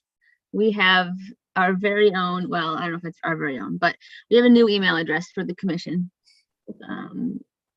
It is your very own. So our very own, and I don't know how we have access to it, but sure. I just never even contemplated that we had needed an email address until you know, the comments that we received last month. And so I just wanted to make sure that I'm not losing comments. They're not getting mixed in with my email. I think as we move forward with some of our new initiatives and with the sustainability plan and how we're going to be doing some public outreach and so forth, we just wanted to create an email for the commission. And so we do have a new email, and it's sustainability@skokie.org. So. New Instagram account is next, right? Moving faster. I was just going to say I also emailed you, Liz, and actually Max as well. Just a couple of items that I thought we could add on the web page if possible, which is including, I think, the new email address, because I figured that would make it easier for people to contact us without having to find and consult the agenda. So there's just a it's a little bit more streamlined. I don't know what you think of adding that to the webpage, but. Yeah, I saw that you emailed. I hadn't had a chance to look at it yet, but you always have great suggestions on the website. And I know that you updated the brochure. That's on my list too. So we'll definitely get around to that as soon as we can. But yeah, I just thought, speaking of the email address, I sent that so that way people are aware when they visit our webpage, at least it's out there. Thanks, Andrew. All right, without further ado, we have a guest speaker. I understand there's, I don't know, John, if you want to take over. Sure. Yeah. Thank you very much, Chairperson Grossman. Good evening, everyone. I'm John Lockerbie, the village manager. I know many of you and very much appreciate the hard work of this commission. Sustainability is crucial to the community, to the world, and to our future. And so your commitment and dedication and hard work, and I know your agendas are full of late, the work is very much appreciated. And so this evening, we wanted to kind of focus in on land use. And so I'm going to share my screen. I'm going to try to, I'm wondering. Is this visible to everyone? Yes. Right. Me. And so there's been a lot of conversations with the commission, with trustees, with the board, with staff, with myself. And so I think what I want to focus in on tonight is how to further sustainability and land use and development within our community. And so SEAC, we use that acronym a lot, the Environmental Commission's, philosophy, principles, and values, especially from the sustainability plan, are embedded into what the village does and in land use and development processes. And so tonight I thought it was important to kind of highlight the current process and then talk about how we can some things that are on the horizon, and then solicit input from you on how we can improve the process. And so, of course, initial inquiries from developers that want to locate in town come to our economic development staff and our community development staff. And there's an extensive review if development is interested in proceeding. And so that involves all of the departments, police, fire, public works, engineering, health department. All of the departments are brought together to review potential development. And that is, of course, facilitated and led by Carrie Haberstich, our new supervisor in the planning department. Many of you knew Steve Marciani, who moved on for a promotional opportunity after many years with us. Carrie has been with us for a number of years as well. She's a planner and an architect by training. And so we're pleased that she was promoted and leading the internal review process of development. The Appearance Commission, the Plan Commission are both, Appearance Commission is a final hearing body. Plan Commission is an advisory group, and they make recommendations to the village board. The village board then makes the final determination, final decision. If a development is approved, it moves into the building permit process. And so there's a number of requirements through that process that the village enforces as well. And so throughout the development process, it's very valuable to the developers to know what the process is and the expectations are in advance. And so they know what to budget, what to prepare for, and what the expectations are to increase their chances of getting a development approved.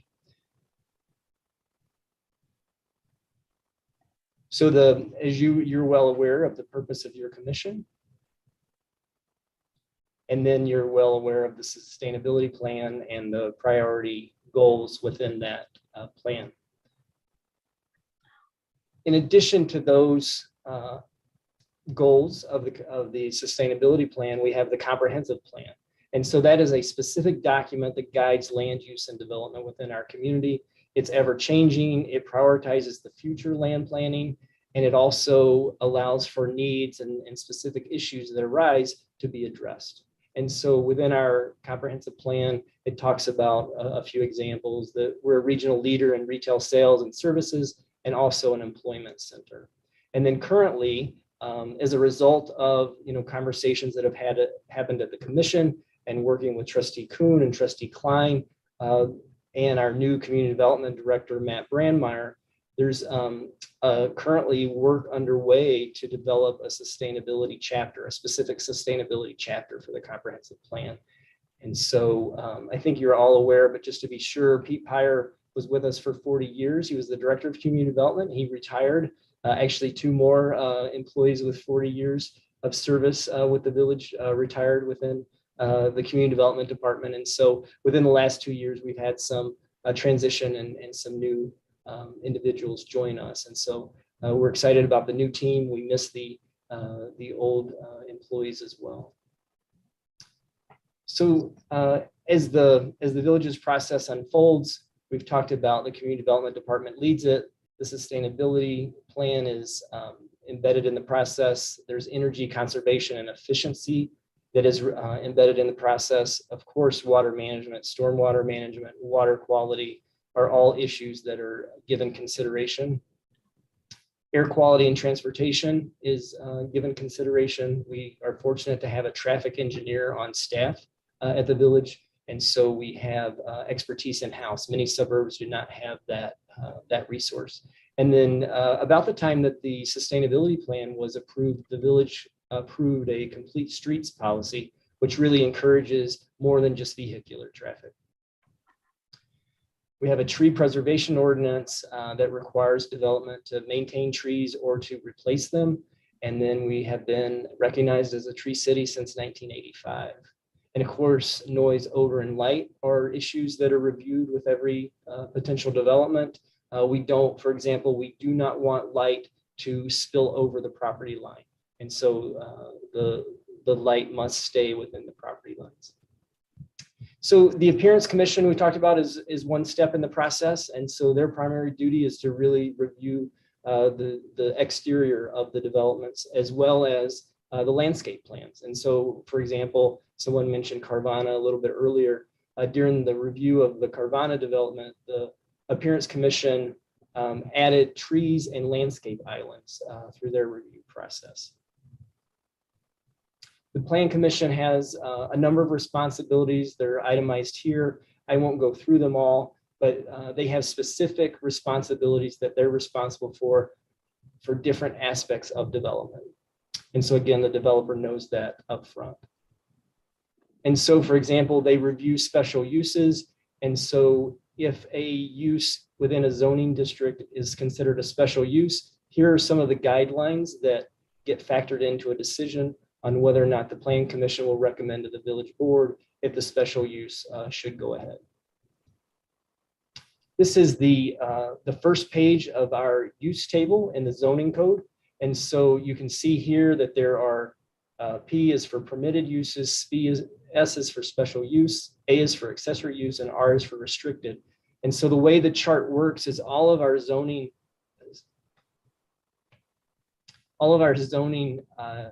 designations are across the top. And so it's R1, residential, and et cetera. And then we have commercial districts and business districts, and then industrial districts. And so here are specific uses that are allowed, and then whether or not, if it's blank, they are not allowed. If it's permitted, as we went through these options. That's how potential developers know if they can locate within a portion of town. Site plan approvals, again, this is through the Plan Commission. And so these are the guidelines that the Plan Commission keeps in mind as they're making a determination if they want to recommend approval or denial of a project. Zoning map amendments are also made by the Plan Commission. And so this is our village, our zoning map. And so the yellow is residential, the purple is industrial, the business districts are red. And so just a way for us to communicate expectations to those that want to locate in town. And so this is our structure, kind of the organization structure. The commissions are here on top, advising the board, the board of trustees and the mayor, staff also advising the mayor and board, and then of course the citizen input as well. And so if the village board approves a development, then construction will proceed. And through the building codes, again, the principles that the sustainability plan includes are advanced. So we have energy conservation and efficiency, we have water conservation, we have stormwater management. So that's kind of an overview, and I'm sorry if I went too quick. I know you have a full agenda, but I'm happy to go back and get into any detail that you're interested in. But last night at the village board meeting, there was a program that was approved, a new program. It's called CPACE. It's a commercial property assessed clean energy. And so what it is, it's an opportunity for the village to help facilitate investment into environmentally sustainable elements in new development or redevelopment. And so the program that was approved Tuesday night is a pilot project for the downtown hotel. And the intent is to have this as our first experience. And if it goes as anticipated, then it will be rolled out for the entire community, and then additional businesses or future businesses will be eligible for it. But it's a way to access funding for the developer or the business to access funding to achieve environmental sustainability. And so also as the work has been going on about how can we enhance our sustainability efforts as it relates to development and land use, we've taken a look at what other communities are doing. And so we always look at 16 comparable communities. There wasn't a whole lot that was of help from these communities. Some did not have a sustainability commission, but none of them have a direct link between land use and their sustainability commission. You can see the communities that were reviewed, the name of their commissions, their mission statement, and their involvement in land use. And so the one exception is Glenview. They have some environmentally recognized areas. And so they have a specific commission that reviews those areas. And so that's kind of the one kind of exception. What we did find that was helpful is this is a sample letter. It was actually created by the Environmental Task Force in Naperville, and specifically the Building and Development Committee. And so basically what they are doing is they've prepared a letter that is given to developers that are interested in locating within their community. And they talk about what the priorities are for the Sustainability Commission as it relates to construction and development. And so it's encouraging certain priorities to be factored into the plans for development. And then it offers to work with the Sustainability Commission.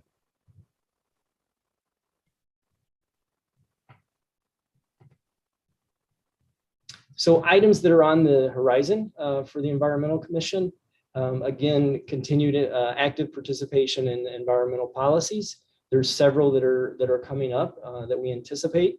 The comprehensive plan is being refined to further address the environmental sustainability. Matt Brandmeier, the Director of Community Development, is the primary author of that, and we'll be bringing that to the Sustainability Commission for your input and feedback. In addition, we are starting to think about having private property have electrical vehicle charging stations.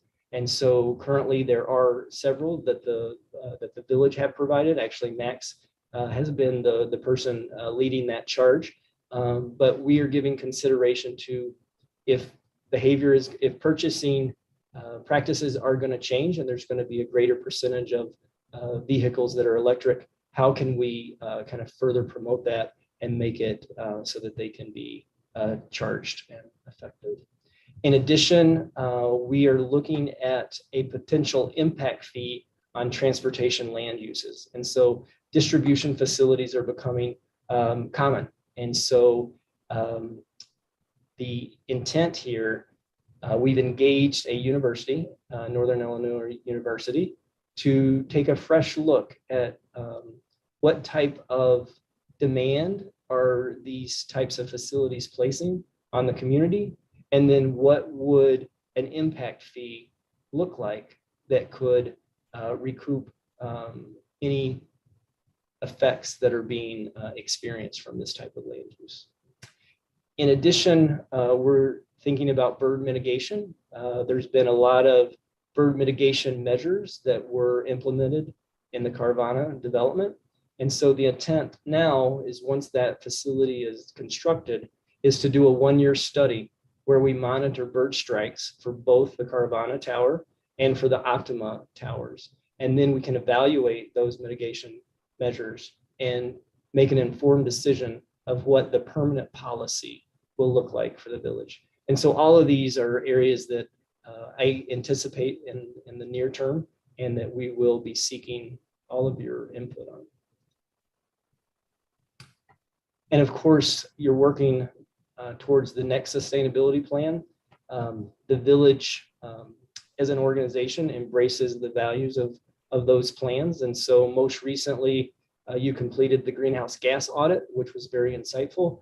And so Max Slanker, the Director of Public Works, came to the management team for the village and presented those results. And so as you're making progress on the sustainability plan, the organization is coming along with you.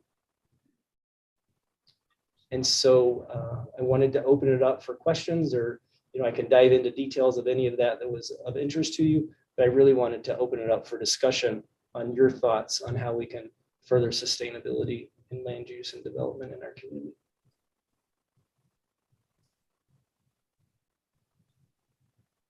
So Chairperson, do you want to call on people? Do you want me to? How do you want to? You can see can you see the hands? I can, I sure can. Okay, go ahead. It looks like Michael was first. All right. Yeah, a couple things. Probably like everybody else, I blinked and missed a number of those slides, so it'd be great if you could send that out. Sure, to the commission. absolutely. You had a list of communities and the relationships between their sustainable groups and the planning commissions. Do you have any idea, or did you look at whether there's a sustainability coordinator like we are proposing, or we probably will be proposing? That is not a specific item that we have researched by looking at what our comparables or other communities have done. We know that there are sustainability coordinators that are employed by some organizations and some larger municipalities.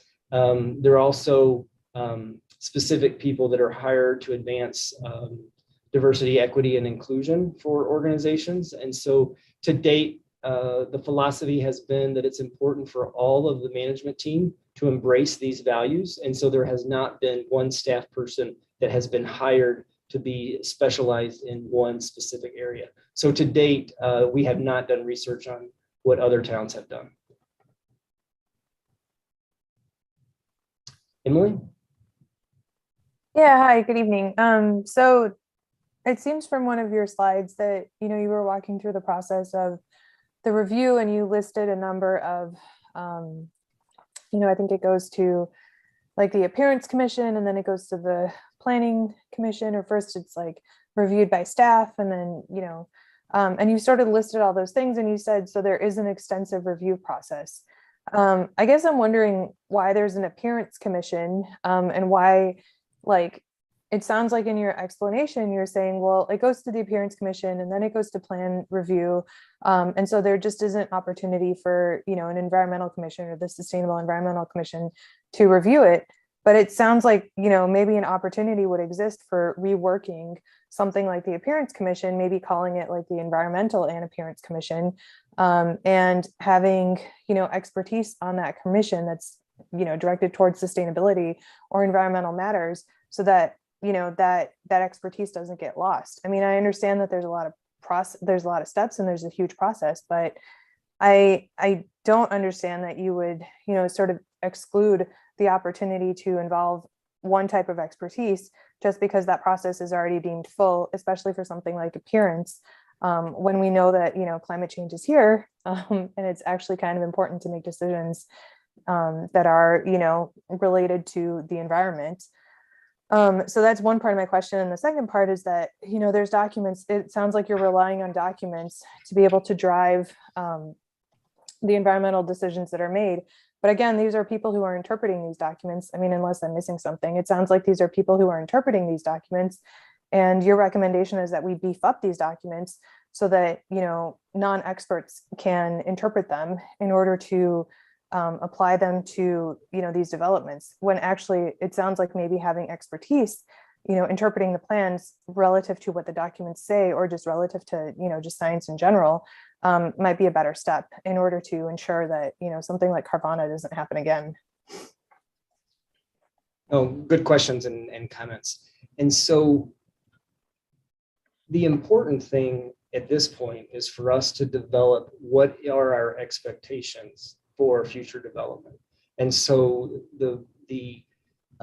whether there's an additional commission that reviews, you know, I mean, if whether or not this commission would review land use, or another commission would review land use, we would have to develop what the expectations are for what that commission would be looking for. And so the reason that I thought that the Naperville example of a letter was so helpful is those areas have been identified, and they're not codified, they're not expectations, but they're recommendations. And so when the developer is coming forward, they've already gotten the land to a point that they have it under control. So there's a financial obligation to them. We currently run our process 90 to 120 days from a developer coming in to they can get a final yes or no. And so it's crucial that we identify what are our expectations from an environmental perspective. Are they recommendations? Are they requirements? Are they things that we want to incentivize? And so at this point, the key is for us to identify what the expectations are, what the priorities are.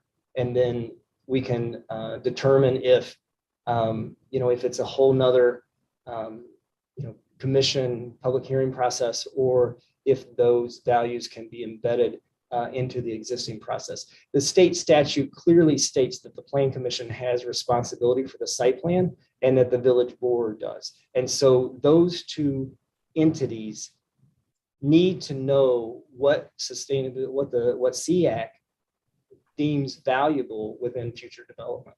And so that, I think that's where we need to focus at this point. So would you be looking for a list from us as to what we want?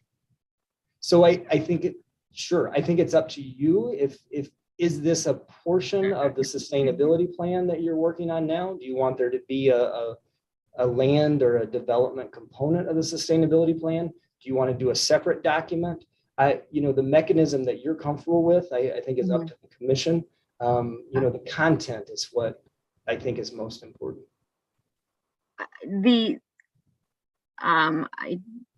Not to speak for everybody, but the plan itself, you know, won't be here for several months.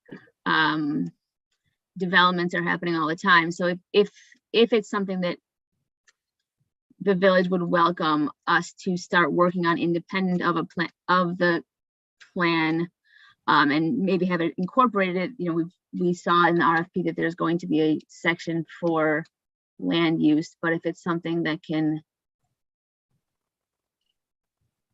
we can start now, I think that would, and others can chime in, but I think that would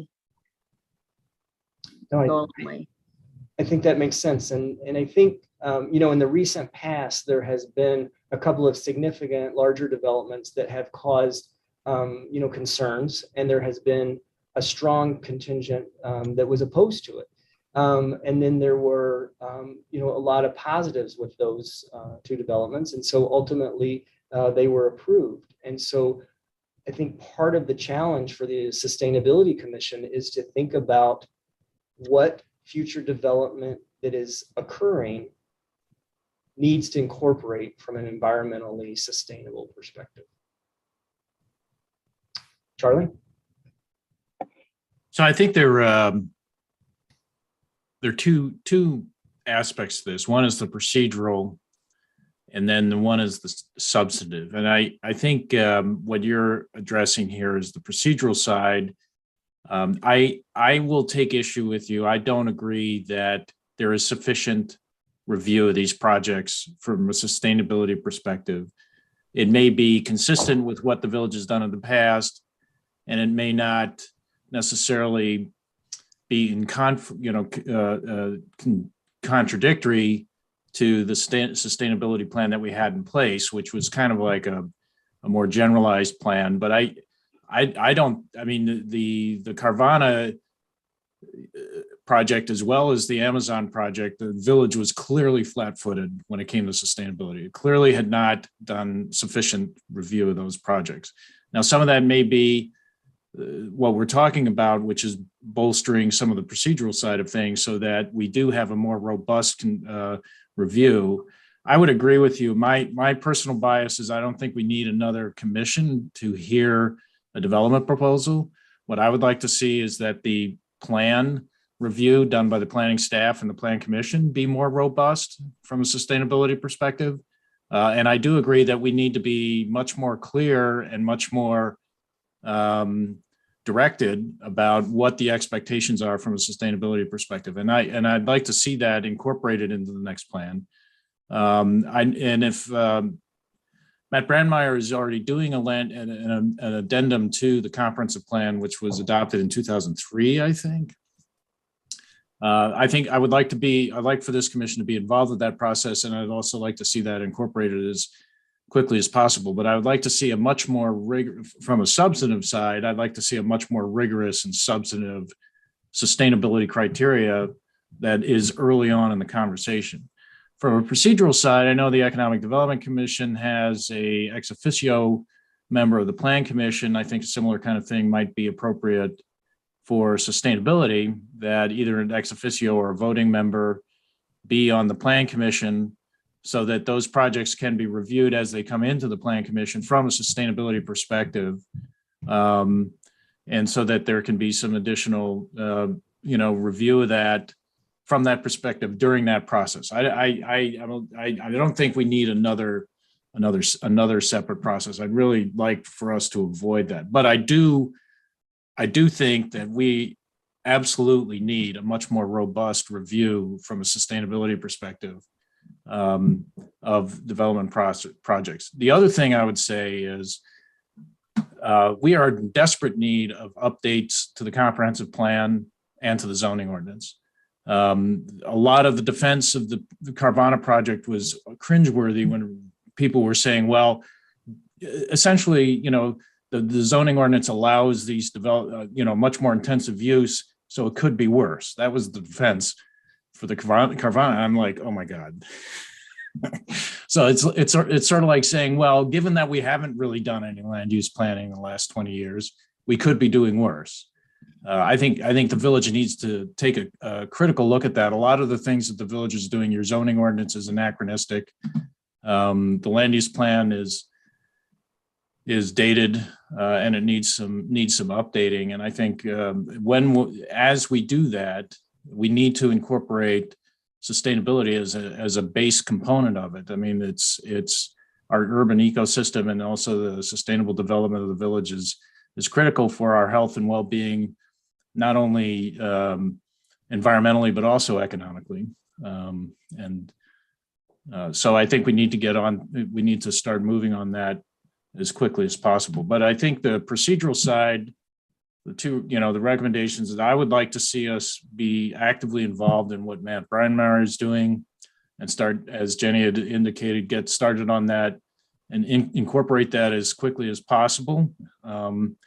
And also consider either ex officio or voting member on the Plan Commission for sustainability. I appreciate your comments, and that's why I'm here this evening to increase the robustness of our environmental review. And so I'm seeking the SEAC's involvement in that process. And so and then if the commission is interested in auditing the Plan Commission meetings, you're welcome to start that immediately if that's of interest to you. If one person wants to attend all the Plan Commission meetings and hear those conversations, absolutely, that's something that that could be done immediately if that's of interest. Creating a specific relationship with the Plan Commission will take a bit more consideration and vetting, but absolutely, if there's interest in someone auditing those Plan Commission meetings, please. Andrew. Yeah, obviously, I think this is an important conversation having, given a lot of what happened recently, in particular. But one of the things that I agree, I agree with a lot of what Charlie said, actually, about the need to, specifically the need to have somebody, I think, involved with the plan commission more. The other thing that I think that I was going to propose, and I don't know if we have the time to get into it all now or not, but I was thinking, I don't know what everyone else thinks about this, but it seems like as good a time as any to put this out there.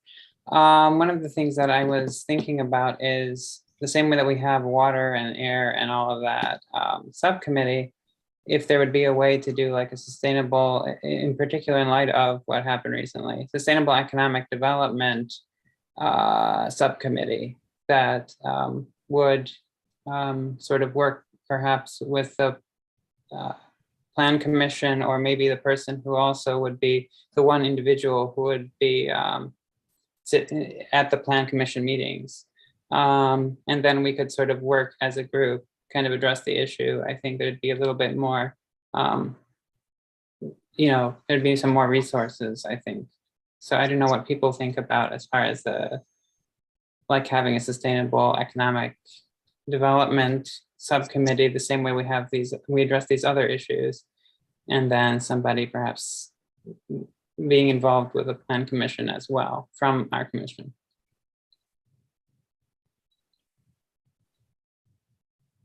So that's one of the things. I don't know if there's anyone has any thoughts about it. I think it has to go beyond economics. We also need to look at, like socioeconomics and social factors and, like livelihood development and things like that. I don't think we can really limit it to economics personally. But yeah, I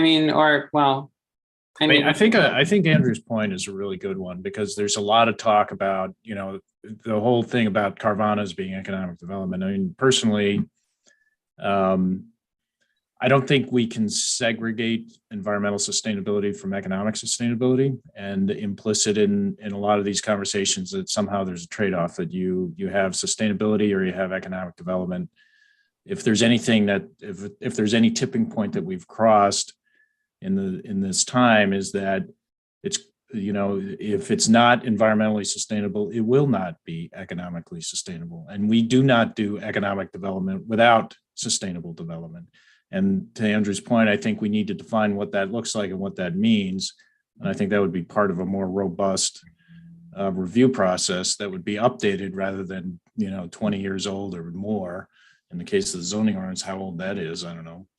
But yeah, we need to bring that up to date. Right, I yeah. would just hope we would include social impacts as well. The impacts on what. Yeah, and that's included in the climate action plan from the, mayor's caucus. They have elements about that, and social and equity issues, as well as, community health and public health and things like that. But yeah, I guess that's kind of, that's why I also commented, like I said, I kind of decided to sort of pick and choose some of what I sent back as far as the RFP goes. But I did say, I also thought that it's important that it addresses the sort of social aspect of it as well, because obviously it has to be sustainable in every sense of the word, I think. But I did think that maybe that could be, one way to structure it is have somebody, like you're saying, a person who is perhaps one individual who is more involved with the plan commission, and then also a subcommittee within our own commission. I don't know. Like I said, obviously these are things that we can think about and talk about some more, but I thought that could be one way that we could be more involved as well. Obviously that might merit some further consideration and discussion, but if we're not going to sort of be a part of the review process, at least as an entire commission, but rather have a representative, say, then this would also, I think, allow the rest of us to still be more actively involved. So that was kind of the thinking behind that, or at least those who are on the subcommittee would be more actively involved. It wouldn't just be down to one person. And so what I'm trying to accomplish is to move the development that's happening in town to be more sustainable. And so the way for us to really make progress in that is to state our expectations up front to the development community. Before they choose to come to Skokie, here are our expectations, whether they're recommendations, whether or not they're requirements by law, or if they're incentivized. But the first step and the most important step in order to move us in the right direction is to articulate those expectations. And so I hope this group is interested in that.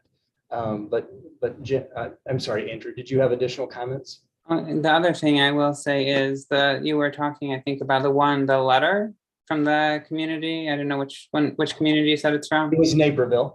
But yeah, you said it's not anything that's like a requirement per se in their case. I feel like it would probably be better. Obviously, we would have to figure out what we would like to see those requirements be. But once we do define exactly what it is that we're hoping to see, I think that it would make a lot of sense to have them be requirements rather than suggestions or recommendations, or because any developer, as long as it's a suggestion or as long as it's a recommendation, obviously it's arguable any developer can choose to follow those suggestions or not. And obviously there are developers who are thinking more about the environment and sustainability, but there are plenty that will just come in and do the bare minimum, and that are really looking just to make a profit off of a community, and that don't have the community's best interest at heart. So I think we do need to go beyond suggestions or recommendations and make it something that, a set of requirements that are enforceable. I appreciate those comments. And I should add into the conversation that, LEED certified buildings is something that has been around for a while. And I am hearing more and more that it has become too costly. And so new buildings are not as interested in that designation as it used to be. And so as we think about how we can move to more sustainable development, we do have to be cognizant that developers will not choose Skokie if we put ourselves at too much of a disadvantage or cause too much additional costs onto development.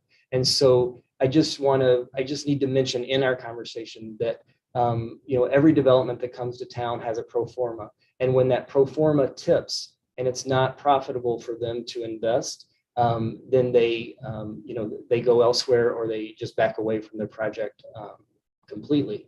And so, Cook County is tough. The property taxes are high. We have to compete with Lake County. We have to compete with DuPage County. DuPage County is half the per square foot property taxes than Cook County for commercial space. And so we do have some financial dynamics that as we get into this conversation more, that can be a component as well.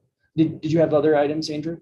Oh, no, I was just going to say, yeah, I mean, I definitely appreciate there are other considerations. I just feel like more and more, I would hope anyway, more and more, and it does seem like many communities, I think, are starting to think about, they're starting to see the urgency, that climate change poses. This isn't something that's going to be affecting, our great grandchildren or whatever. I feel like for a long time, people were convinced that it's going to be something that if it's happening, it's going to be happening a long time down the road.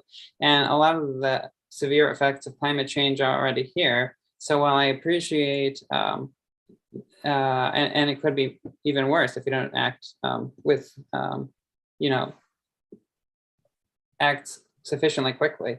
So I appreciate these other considerations. Certainly, these other things have to be thought about. And it's not my intention to sort of drive developers away, obviously. But on the other hand, I feel like we also need to consider what sort of development we want, what sort of developers we want to work with, who we want to attract. Hopefully we want to attract people who are going to be environmentally and socially responsible. And I don't necessarily think, well, we need to consider what other communities are doing that are in the general area. We also, like, I don't want to be, I feel like you see this on the world stage too.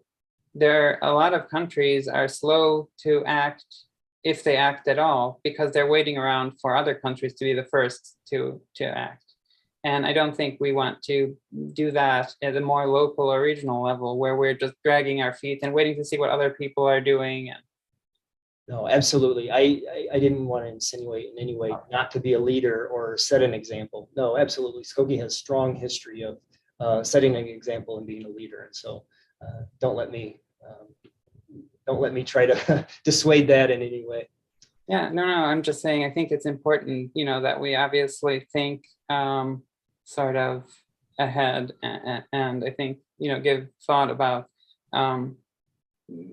what kind of development do we want to attract? What kind of developers do we want to attract? Who do we want to do business with? And I should hope it would be with socially and environmentally conscious people. Makes sense. Jim, thank you very much, Andrew. Jim? Hey, John, thanks for putting this together. Just first, a general comment. I think we're all after the same thing. We don't want these Amazon and Carvana situations to keep happening.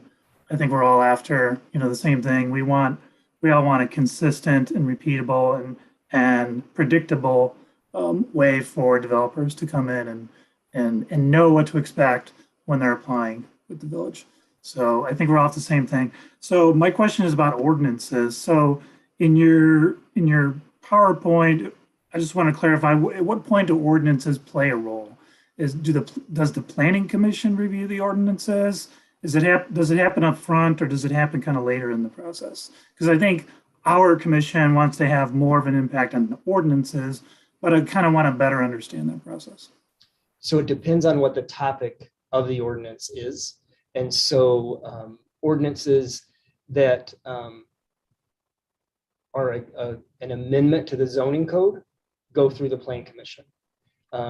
Ordinances that are related to site plan approval go through the Plan Commission, and then they go to the village board, and then the village board has 2 readings and 2 public hearings, and then it is codified and it becomes an ordinance. And so if the topic doesn't relate to Plan Commission responsibility, it would come straight from the community development director to the village manager. If it was environmentally related, we would involve the SEAC, and then it would be my recommendation, to the village board to consider such a code. And so it just depends on what the particulars are of what we're trying to recommend. Okay, thanks. Mm-hmm. Chris. Hey, John, thanks for hearing me. So one of the first things I've wanted to do, and I've said in several meetings too, is that about just initially just the basis of sustainability. I know we had a few of us talking about different things with social sustainability and environmental sustainability. There's no such thing as separate, because if you have them separate, it's not sustainability anymore. Sustainability is environment, societal, and economic. And if we're not dealing with all 3 of those in a problem, it's not a sustainable it's not sustainability. It's the thing, one of the key things they pounded in our head in my sustainability major program.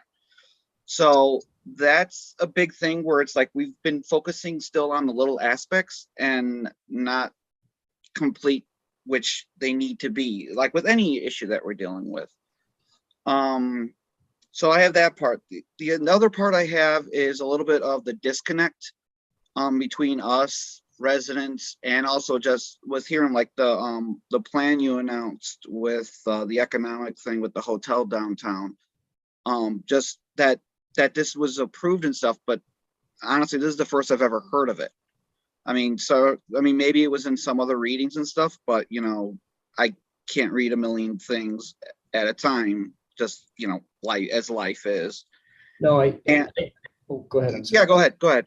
No, I said to Max recently, I said, if I could do it over again, CPACE would have come to the Environmental Commission. but it was a concept that was talked about, and then the developer brought it forward, and then it was time, he needed action on it. And so there wasn't time in order to meet the developer timeline in order to get it to the Environmental Commission. So I wish if I could do it over, I would have done it differently, because I think it would have been nice to hear the input. But this is a pilot program, and so we'll come back to you and report on how it's working. But I agree, the environmental issues, it'll be valuable for us to continue to build our partnership and to build the input of SEAC into the different things that we're considering. Yeah, so I mean, like that stuff can be thrown to us. And then the other aspect is like the residents, and being known I'm on this commission and just seeing a lot of the writings from residents about, like, we're just gonna use the Carvana thing because it's everywhere and stuff, of them expecting us and our input, and that there was none and stuff, and just seeing their reactions and typing up is astounding, actually, a little bit, that, the disconnect again there.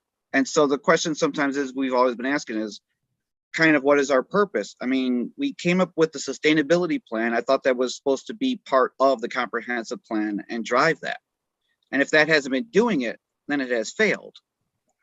I mean, I hate to say that, is because, I mean, I remember spending hours at night working on data and other stuff for that too. And, if it's actually kind of really aggravating if this is the case, especially. But I mean, we need to have a good guide and literally say to people what it is and what it isn't. And just saying is, hey guys, we didn't know about this and all these other things. And that's not the way to deal with our residents. And the last thing I'm going to say, sorry, mine's going a million places, is I've always kind of not been a fan of the name of our commission in a way, a Sustainable Environmental Advisory Commission. It should be the Sustainability Advisory Commission, because, like, again, we're compartmentalizing the aspects of what makes it sustainability. I mean, so that, I think that's just something, and it's giving people also the perception, either way, of what we're doing, and kind of putting us in a box which isn't what we kind of are doing. So that's just some thoughts I had and everything. I appreciate those thoughts. I think that if you're interested and the commission is in agreement to change the name, absolutely. That would go through the village board, but if that's a recommendation of the commission, by all means, let's pursue that. And then as we move forward from the past two developments, I think it's important in those conversations with your neighbors and your friends and other residents to say, what would be different about the development that would make it more sustainable? That's the question that we have to ask ourselves. That's what we have to anticipate. That's what we have to document. And that's what we have to set as expectations. What is it that would be different or better in future development? Yeah.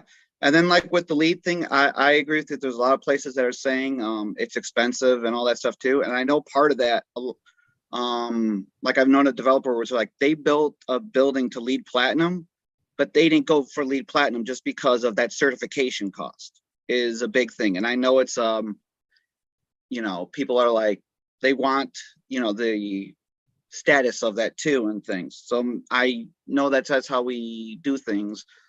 But I mean, maybe there's a way it's like we can incentivize them to do that. And if they don't want to pay that way, there's something, I mean, just, encouraging it is not that hard. And we also have to remind people that, like, sometimes there's going to be that upfront cost, but their operational costs are sometimes going to be reduced significantly. I mean, like, well, I've told Liz about Omni and the green roof stuff. And it's like they're making that roof can be very expensive, but the roof lasts 5 times as long as a roof as a normal building. So they've already saved it, not even energy costs and stuff. So letting developers know about that, there are these options too, that it's like, hey, and it's just, so that's it.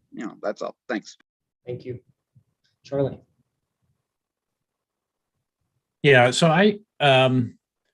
I appreciate what you're suggesting, John, and I also like the idea of the framework of the recommended, required, and incentivized. I think with having that kind of breakout would be a very useful exercise for us as a commission in terms of identifying what the priorities are and how we want to move them. So I'm encouraged by the exploration of the sort of procedural side of things, and how do we incorporate this in. Getting back to what I was saying earlier about the substantive side, there are many tools that are out there that other communities are using that promote that are more economically up to date, as well as sustainability up to date, that Skokie just doesn't use. I mean, the Skokie's land use planning and zoning ordinance is completely anachronistic, and it is so out of date.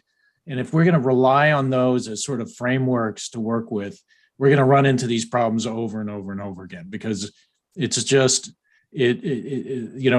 patching together various amendments or revisions, or having we won't call it spot zoning, but having a specific amendment or a specific exception to a particular piece of property is going to continue to be problematic. We're not going to resolve this problem substantively, no matter what kind of procedures we have in place. If that's what we're going to have to do, how we're going to approach it. We need to really update this. We need to bring Skokie's land use regulations and economic development strategies, its whole vision, up to date. So it's a 21st century vision dealing with 21st century paradigm shifts in terms of our economy and in terms of the climate, rather than relying on stuff that was developed in the 90s. No, I agree with you. The beauty of our land use map is that the foundation was established in the 50s, and we have a variety of land uses in town. We have light industrial, we have the commercial, we have the neighborhood commercial, we have the OR district that has more of a campus feel, and so there's a variety of uses in town, and it's spread out throughout the community, and so we continue to be able to adjust to changing economies. And it is interesting that the OR district up by Old Orchard Road and the Edens Expressway has evolved through the years because of the market. And so, residential was not allowed in that OR district until the early 2000s. But that's when the condominium market was so strong. But at the same time, the village allowed, Optima to be built in the 700 units. At the same time, the downtown was going through a transition with what is now the Illinois Science and Technology Park being vacant and sold. And the village was very clear that facility, that campus, should be employment, that it should remain research and development.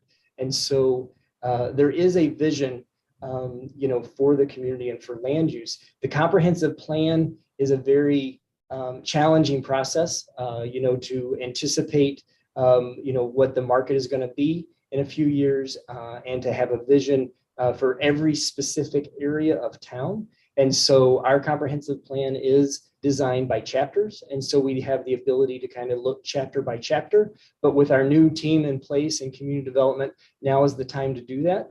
But it's also challenging, the longer term visioning is essential, and these projects are essential, but we have a hiring freeze in place. And so our planning staff has shrunk, our revenue has shrunk. And so, there are challenges, to being able to do the ideal. And so we're committed to the ideal, and we want to make strides in the right direction. And I really appreciate your comments tonight, Charlie. Chris.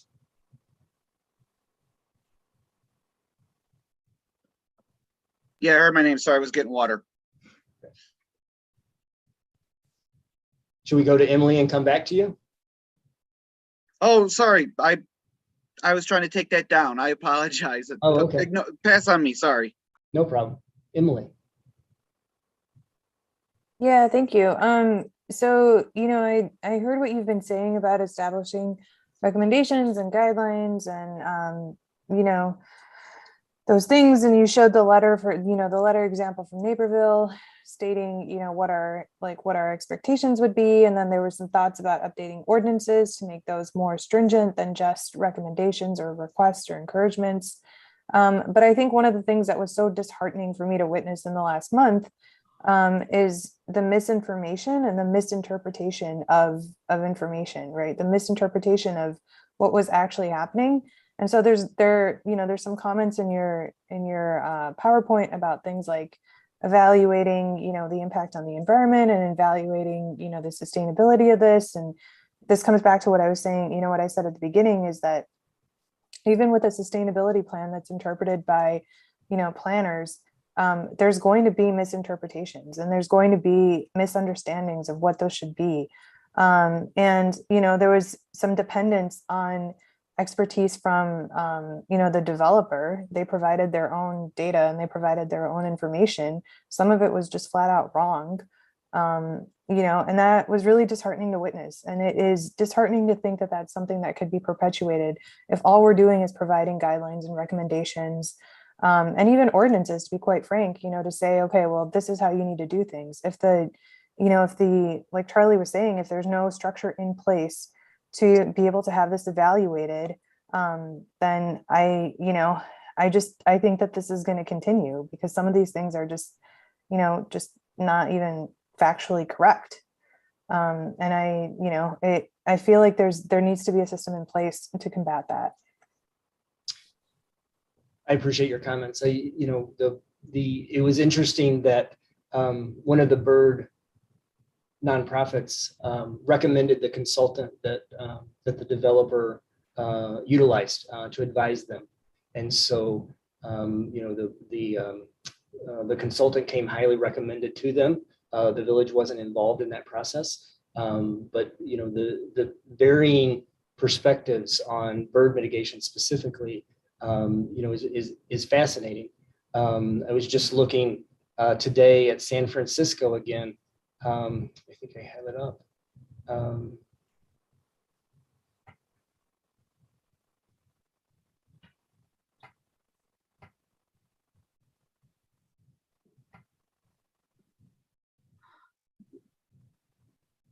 And so this is from San Francisco, and they're talking about, 60 feet in height, being within 300 feet of, the urban bird refuge. The Carvana is 550 feet from Harm's Woods. And so they also get into the different heights that birds fly. And so we have 2,000 feet at the top and 60 feet is this orange area. And so there is a lot of science behind birds flying and the migration. And I think that's, part of the reason that the village board put in place this study in order to, have Carvana put in the mitigation efforts, turn out the lights during the migratory season, for 6 months out of the year on all sides of the building, except for the one sign on the expressway. The rest of the year, the lights are at 50%. And so, and then the study is going to evaluate the decals, the application to the glass that prevents birds from flying into it. And so the 1 year study, to look at how many bird strikes occur at Carvana and Optima will allow us to evaluate, what's happening in Skokie and how can we, regulate this to be bird friendly in the future. And so, it's been an interesting experience. And I would be interested in if there's other environmental concerns, we can talk about it now or later. From the recent development, I would be interested in issues that we need to be thinking about. Because one of the big issues with light spill, there was a perception that there was going to be light, spilling beyond the property lines, and that's not the case. We met with the Forest Preserve. They were impressed with the bird mitigation efforts that were being recommended and agreed to by Carvana. And so I would be interested in the additional environmental aspects that we should be thinking about. I mean, I think, obviously this meeting has gone on very long, so I don't want to take up too much time, but I will say from my perspective and, from my professional perspective, we talk a lot about sustainability, but one of the, one of the things that we talk a lot about in the environmental world, and especially in ecology, is actually resilience, right? And the ability to defend ourselves against like threats, essentially. And one of those things is climate change. And one of the things about climate change is that there's a lot of unknowns. There's a lot of things that we are now learning and that we are now understanding. But in order to create, communities that are resilient and are going to be able to, defend themselves against these impacts that are going to be increasingly threatening to our livelihood, we need to mitigate the amount of risk that we're taking.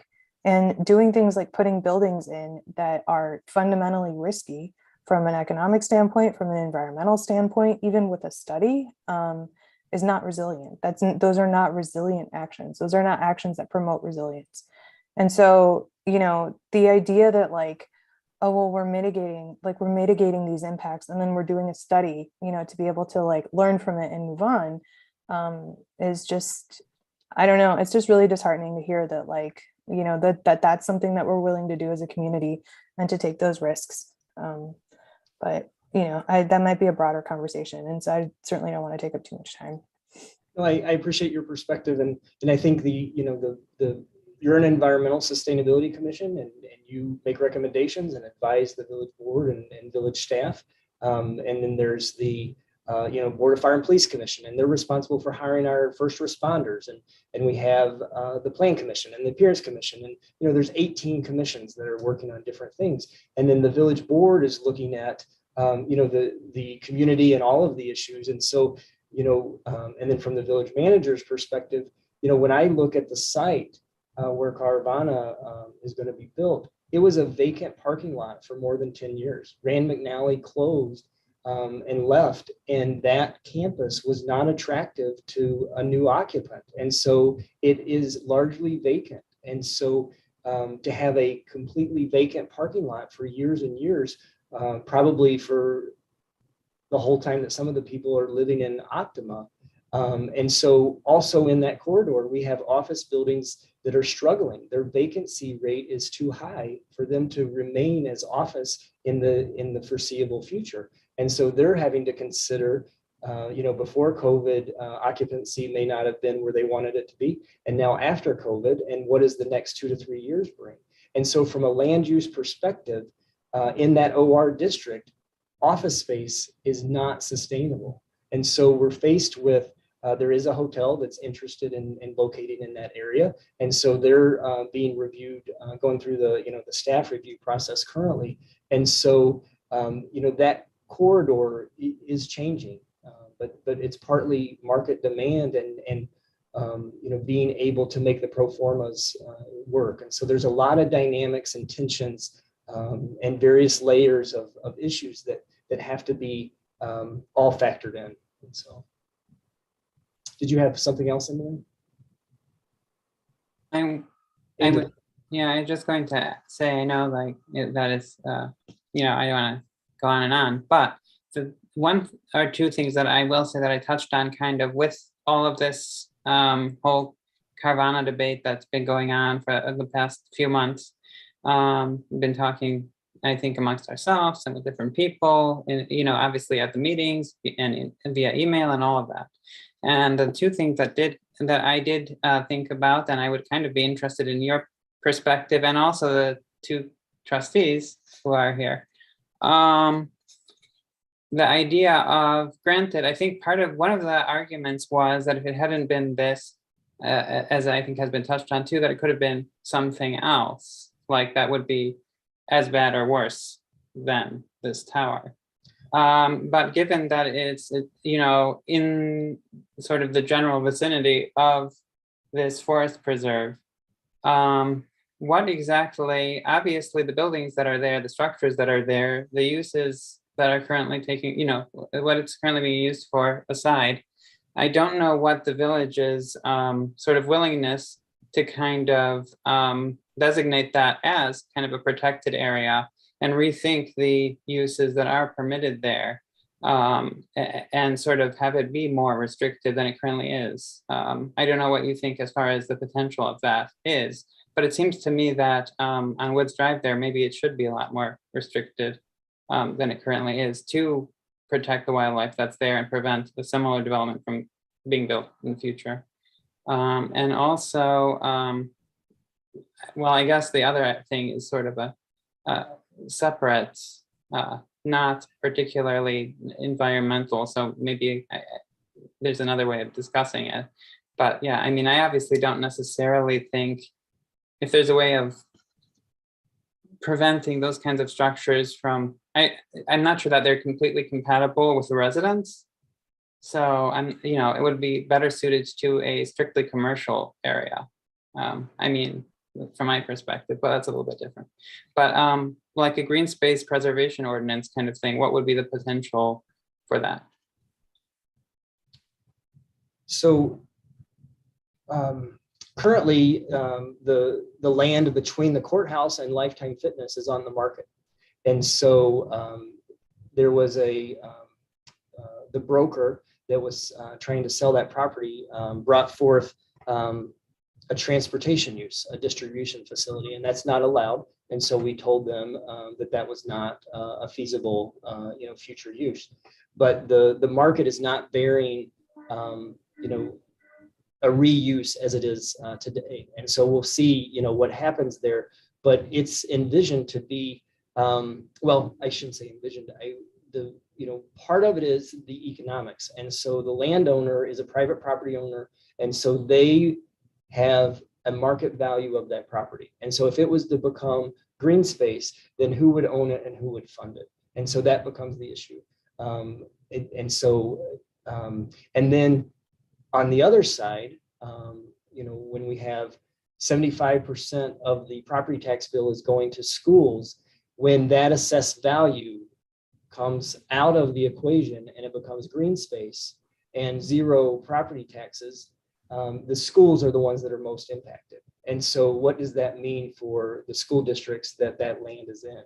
And so it becomes, a decision of who can fund it and is it in the community's best interest to do that. We all like green space and enjoying time outdoors, but part of the reason the planning staff recommended Carvana is because 4,000 plus vehicles are on Woods Drive a day and 2,000 plus are from Optima. So Carvana is projected to generate 130 vehicles a day, 6 days a week.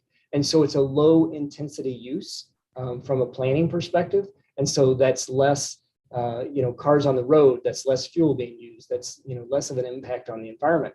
And so being adjacent to Harms Woods, the planning staff viewed that as a positive. Whereas if it was another Optima, 700 units, another 2,000 plus cars on Woods Drive on that 4 acres of land, then that would be a much higher intensity use adjacent to the woods. What the Forest Preserve communicated to us they were concerned about was invasive species. And so they wanted to be sure that they understood the landscaping plan. And so that's where they were coming from. When we talked, there wasn't a concern about the wildlife. Yeah, I mean, I was thinking as far as also it's potentially, it would be good from my perspective. I mean, I think it wouldn't be bad to convert at least some of the space that's currently used for buildings around there to more green space. But I was thinking at the very least, bare minimum, like as a compromise, I was thinking more in terms of just having it be more restrictive, not necessarily convert the other side of the street that is currently occupied by buildings, convert it to green space necessarily, but just have a much more restrictive acceptable uses. That's what I guess I'm getting at.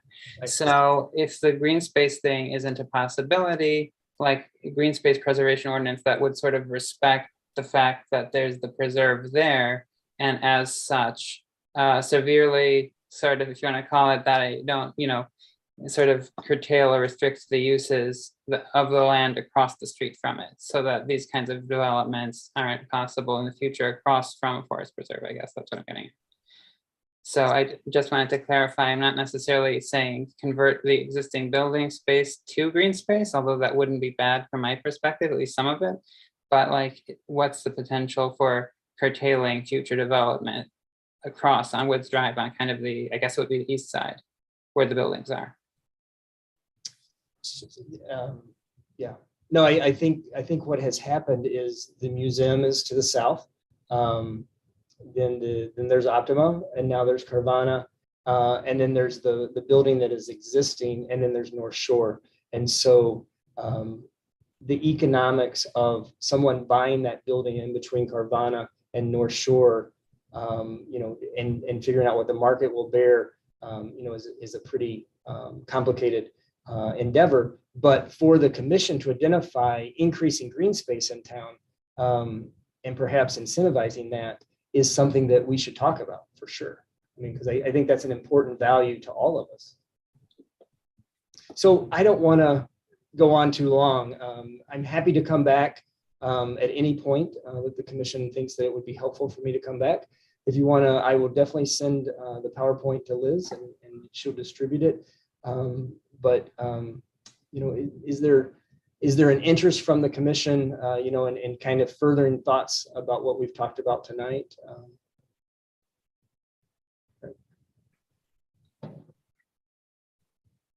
Yeah, I mean, I think I'm definitely interested in contributing to something that would improve, improve recommendations, but especially regulations and policy. I think, I don't know, I think that recommendations are too soft, and I would want, some sort of more, like, I would want policy, I think, as an outcome, or at least a work towards policy, and also a work towards understanding where in this decision-making process we can infuse, either staff or commissioners or whoever it is from the community to aid in making decisions that are, that are based in expertise. Yeah, John, I appreciate your spending the time with us this evening. I think that for me, the next step would, there is a process that's in place with that Matt Brandmeier is doing with the comprehensive plan chapter. I think it would be good to have a conversation with him to see what his thinking is, how he's approaching it, what kind of frameworks he's using to incorporate into this chapter. It would be helpful for us to understand that. Absolutely. We'll work with Liz to schedule, and Max to schedule that. Cool. I definitely think that having these conversations is an important kind of starting point, certainly in improving things. I think that's the key. So hopefully things sort of move forward from here. But thanks for taking the time to address some of the issues and answer my questions. Certainly I don't want to go on, but I certainly thank you. I appreciate your time. I appreciate the input. I appreciate all the work that's going on, and I appreciate the difficulties that you've had over the last 6 months or so as it relates to land use. And I look forward to improving our process with you and partnering with you to make those improvements. Thank you for having me. John. Thank you, John. Move to adjourn. All right. We have to set our next meeting first, and then we can have a move to adjourn. Oh, okay. Sorry, it's on our agenda. We can't skip it. It's very important. March 22nd, is it? Which would be the 4th Tuesday of the month. Does that work for anybody? Everybody? We have 5 Tuesdays in March, so we could do the 5th, but we'll skip. We'll go with the 4th for now, and That works for me. if you can't, place your objections with Liz if that doesn't work for you, and we can subsequently change it. That works better for me. I'll be 40 weeks on the 29th, so it's going to be a little little tenuous. All right. The motion is in order, Charlie. Do I need to make the motion again? Move to adjourn. I guess we can. A second. Mike. All right. Excellent. Hi, everybody. Thank you.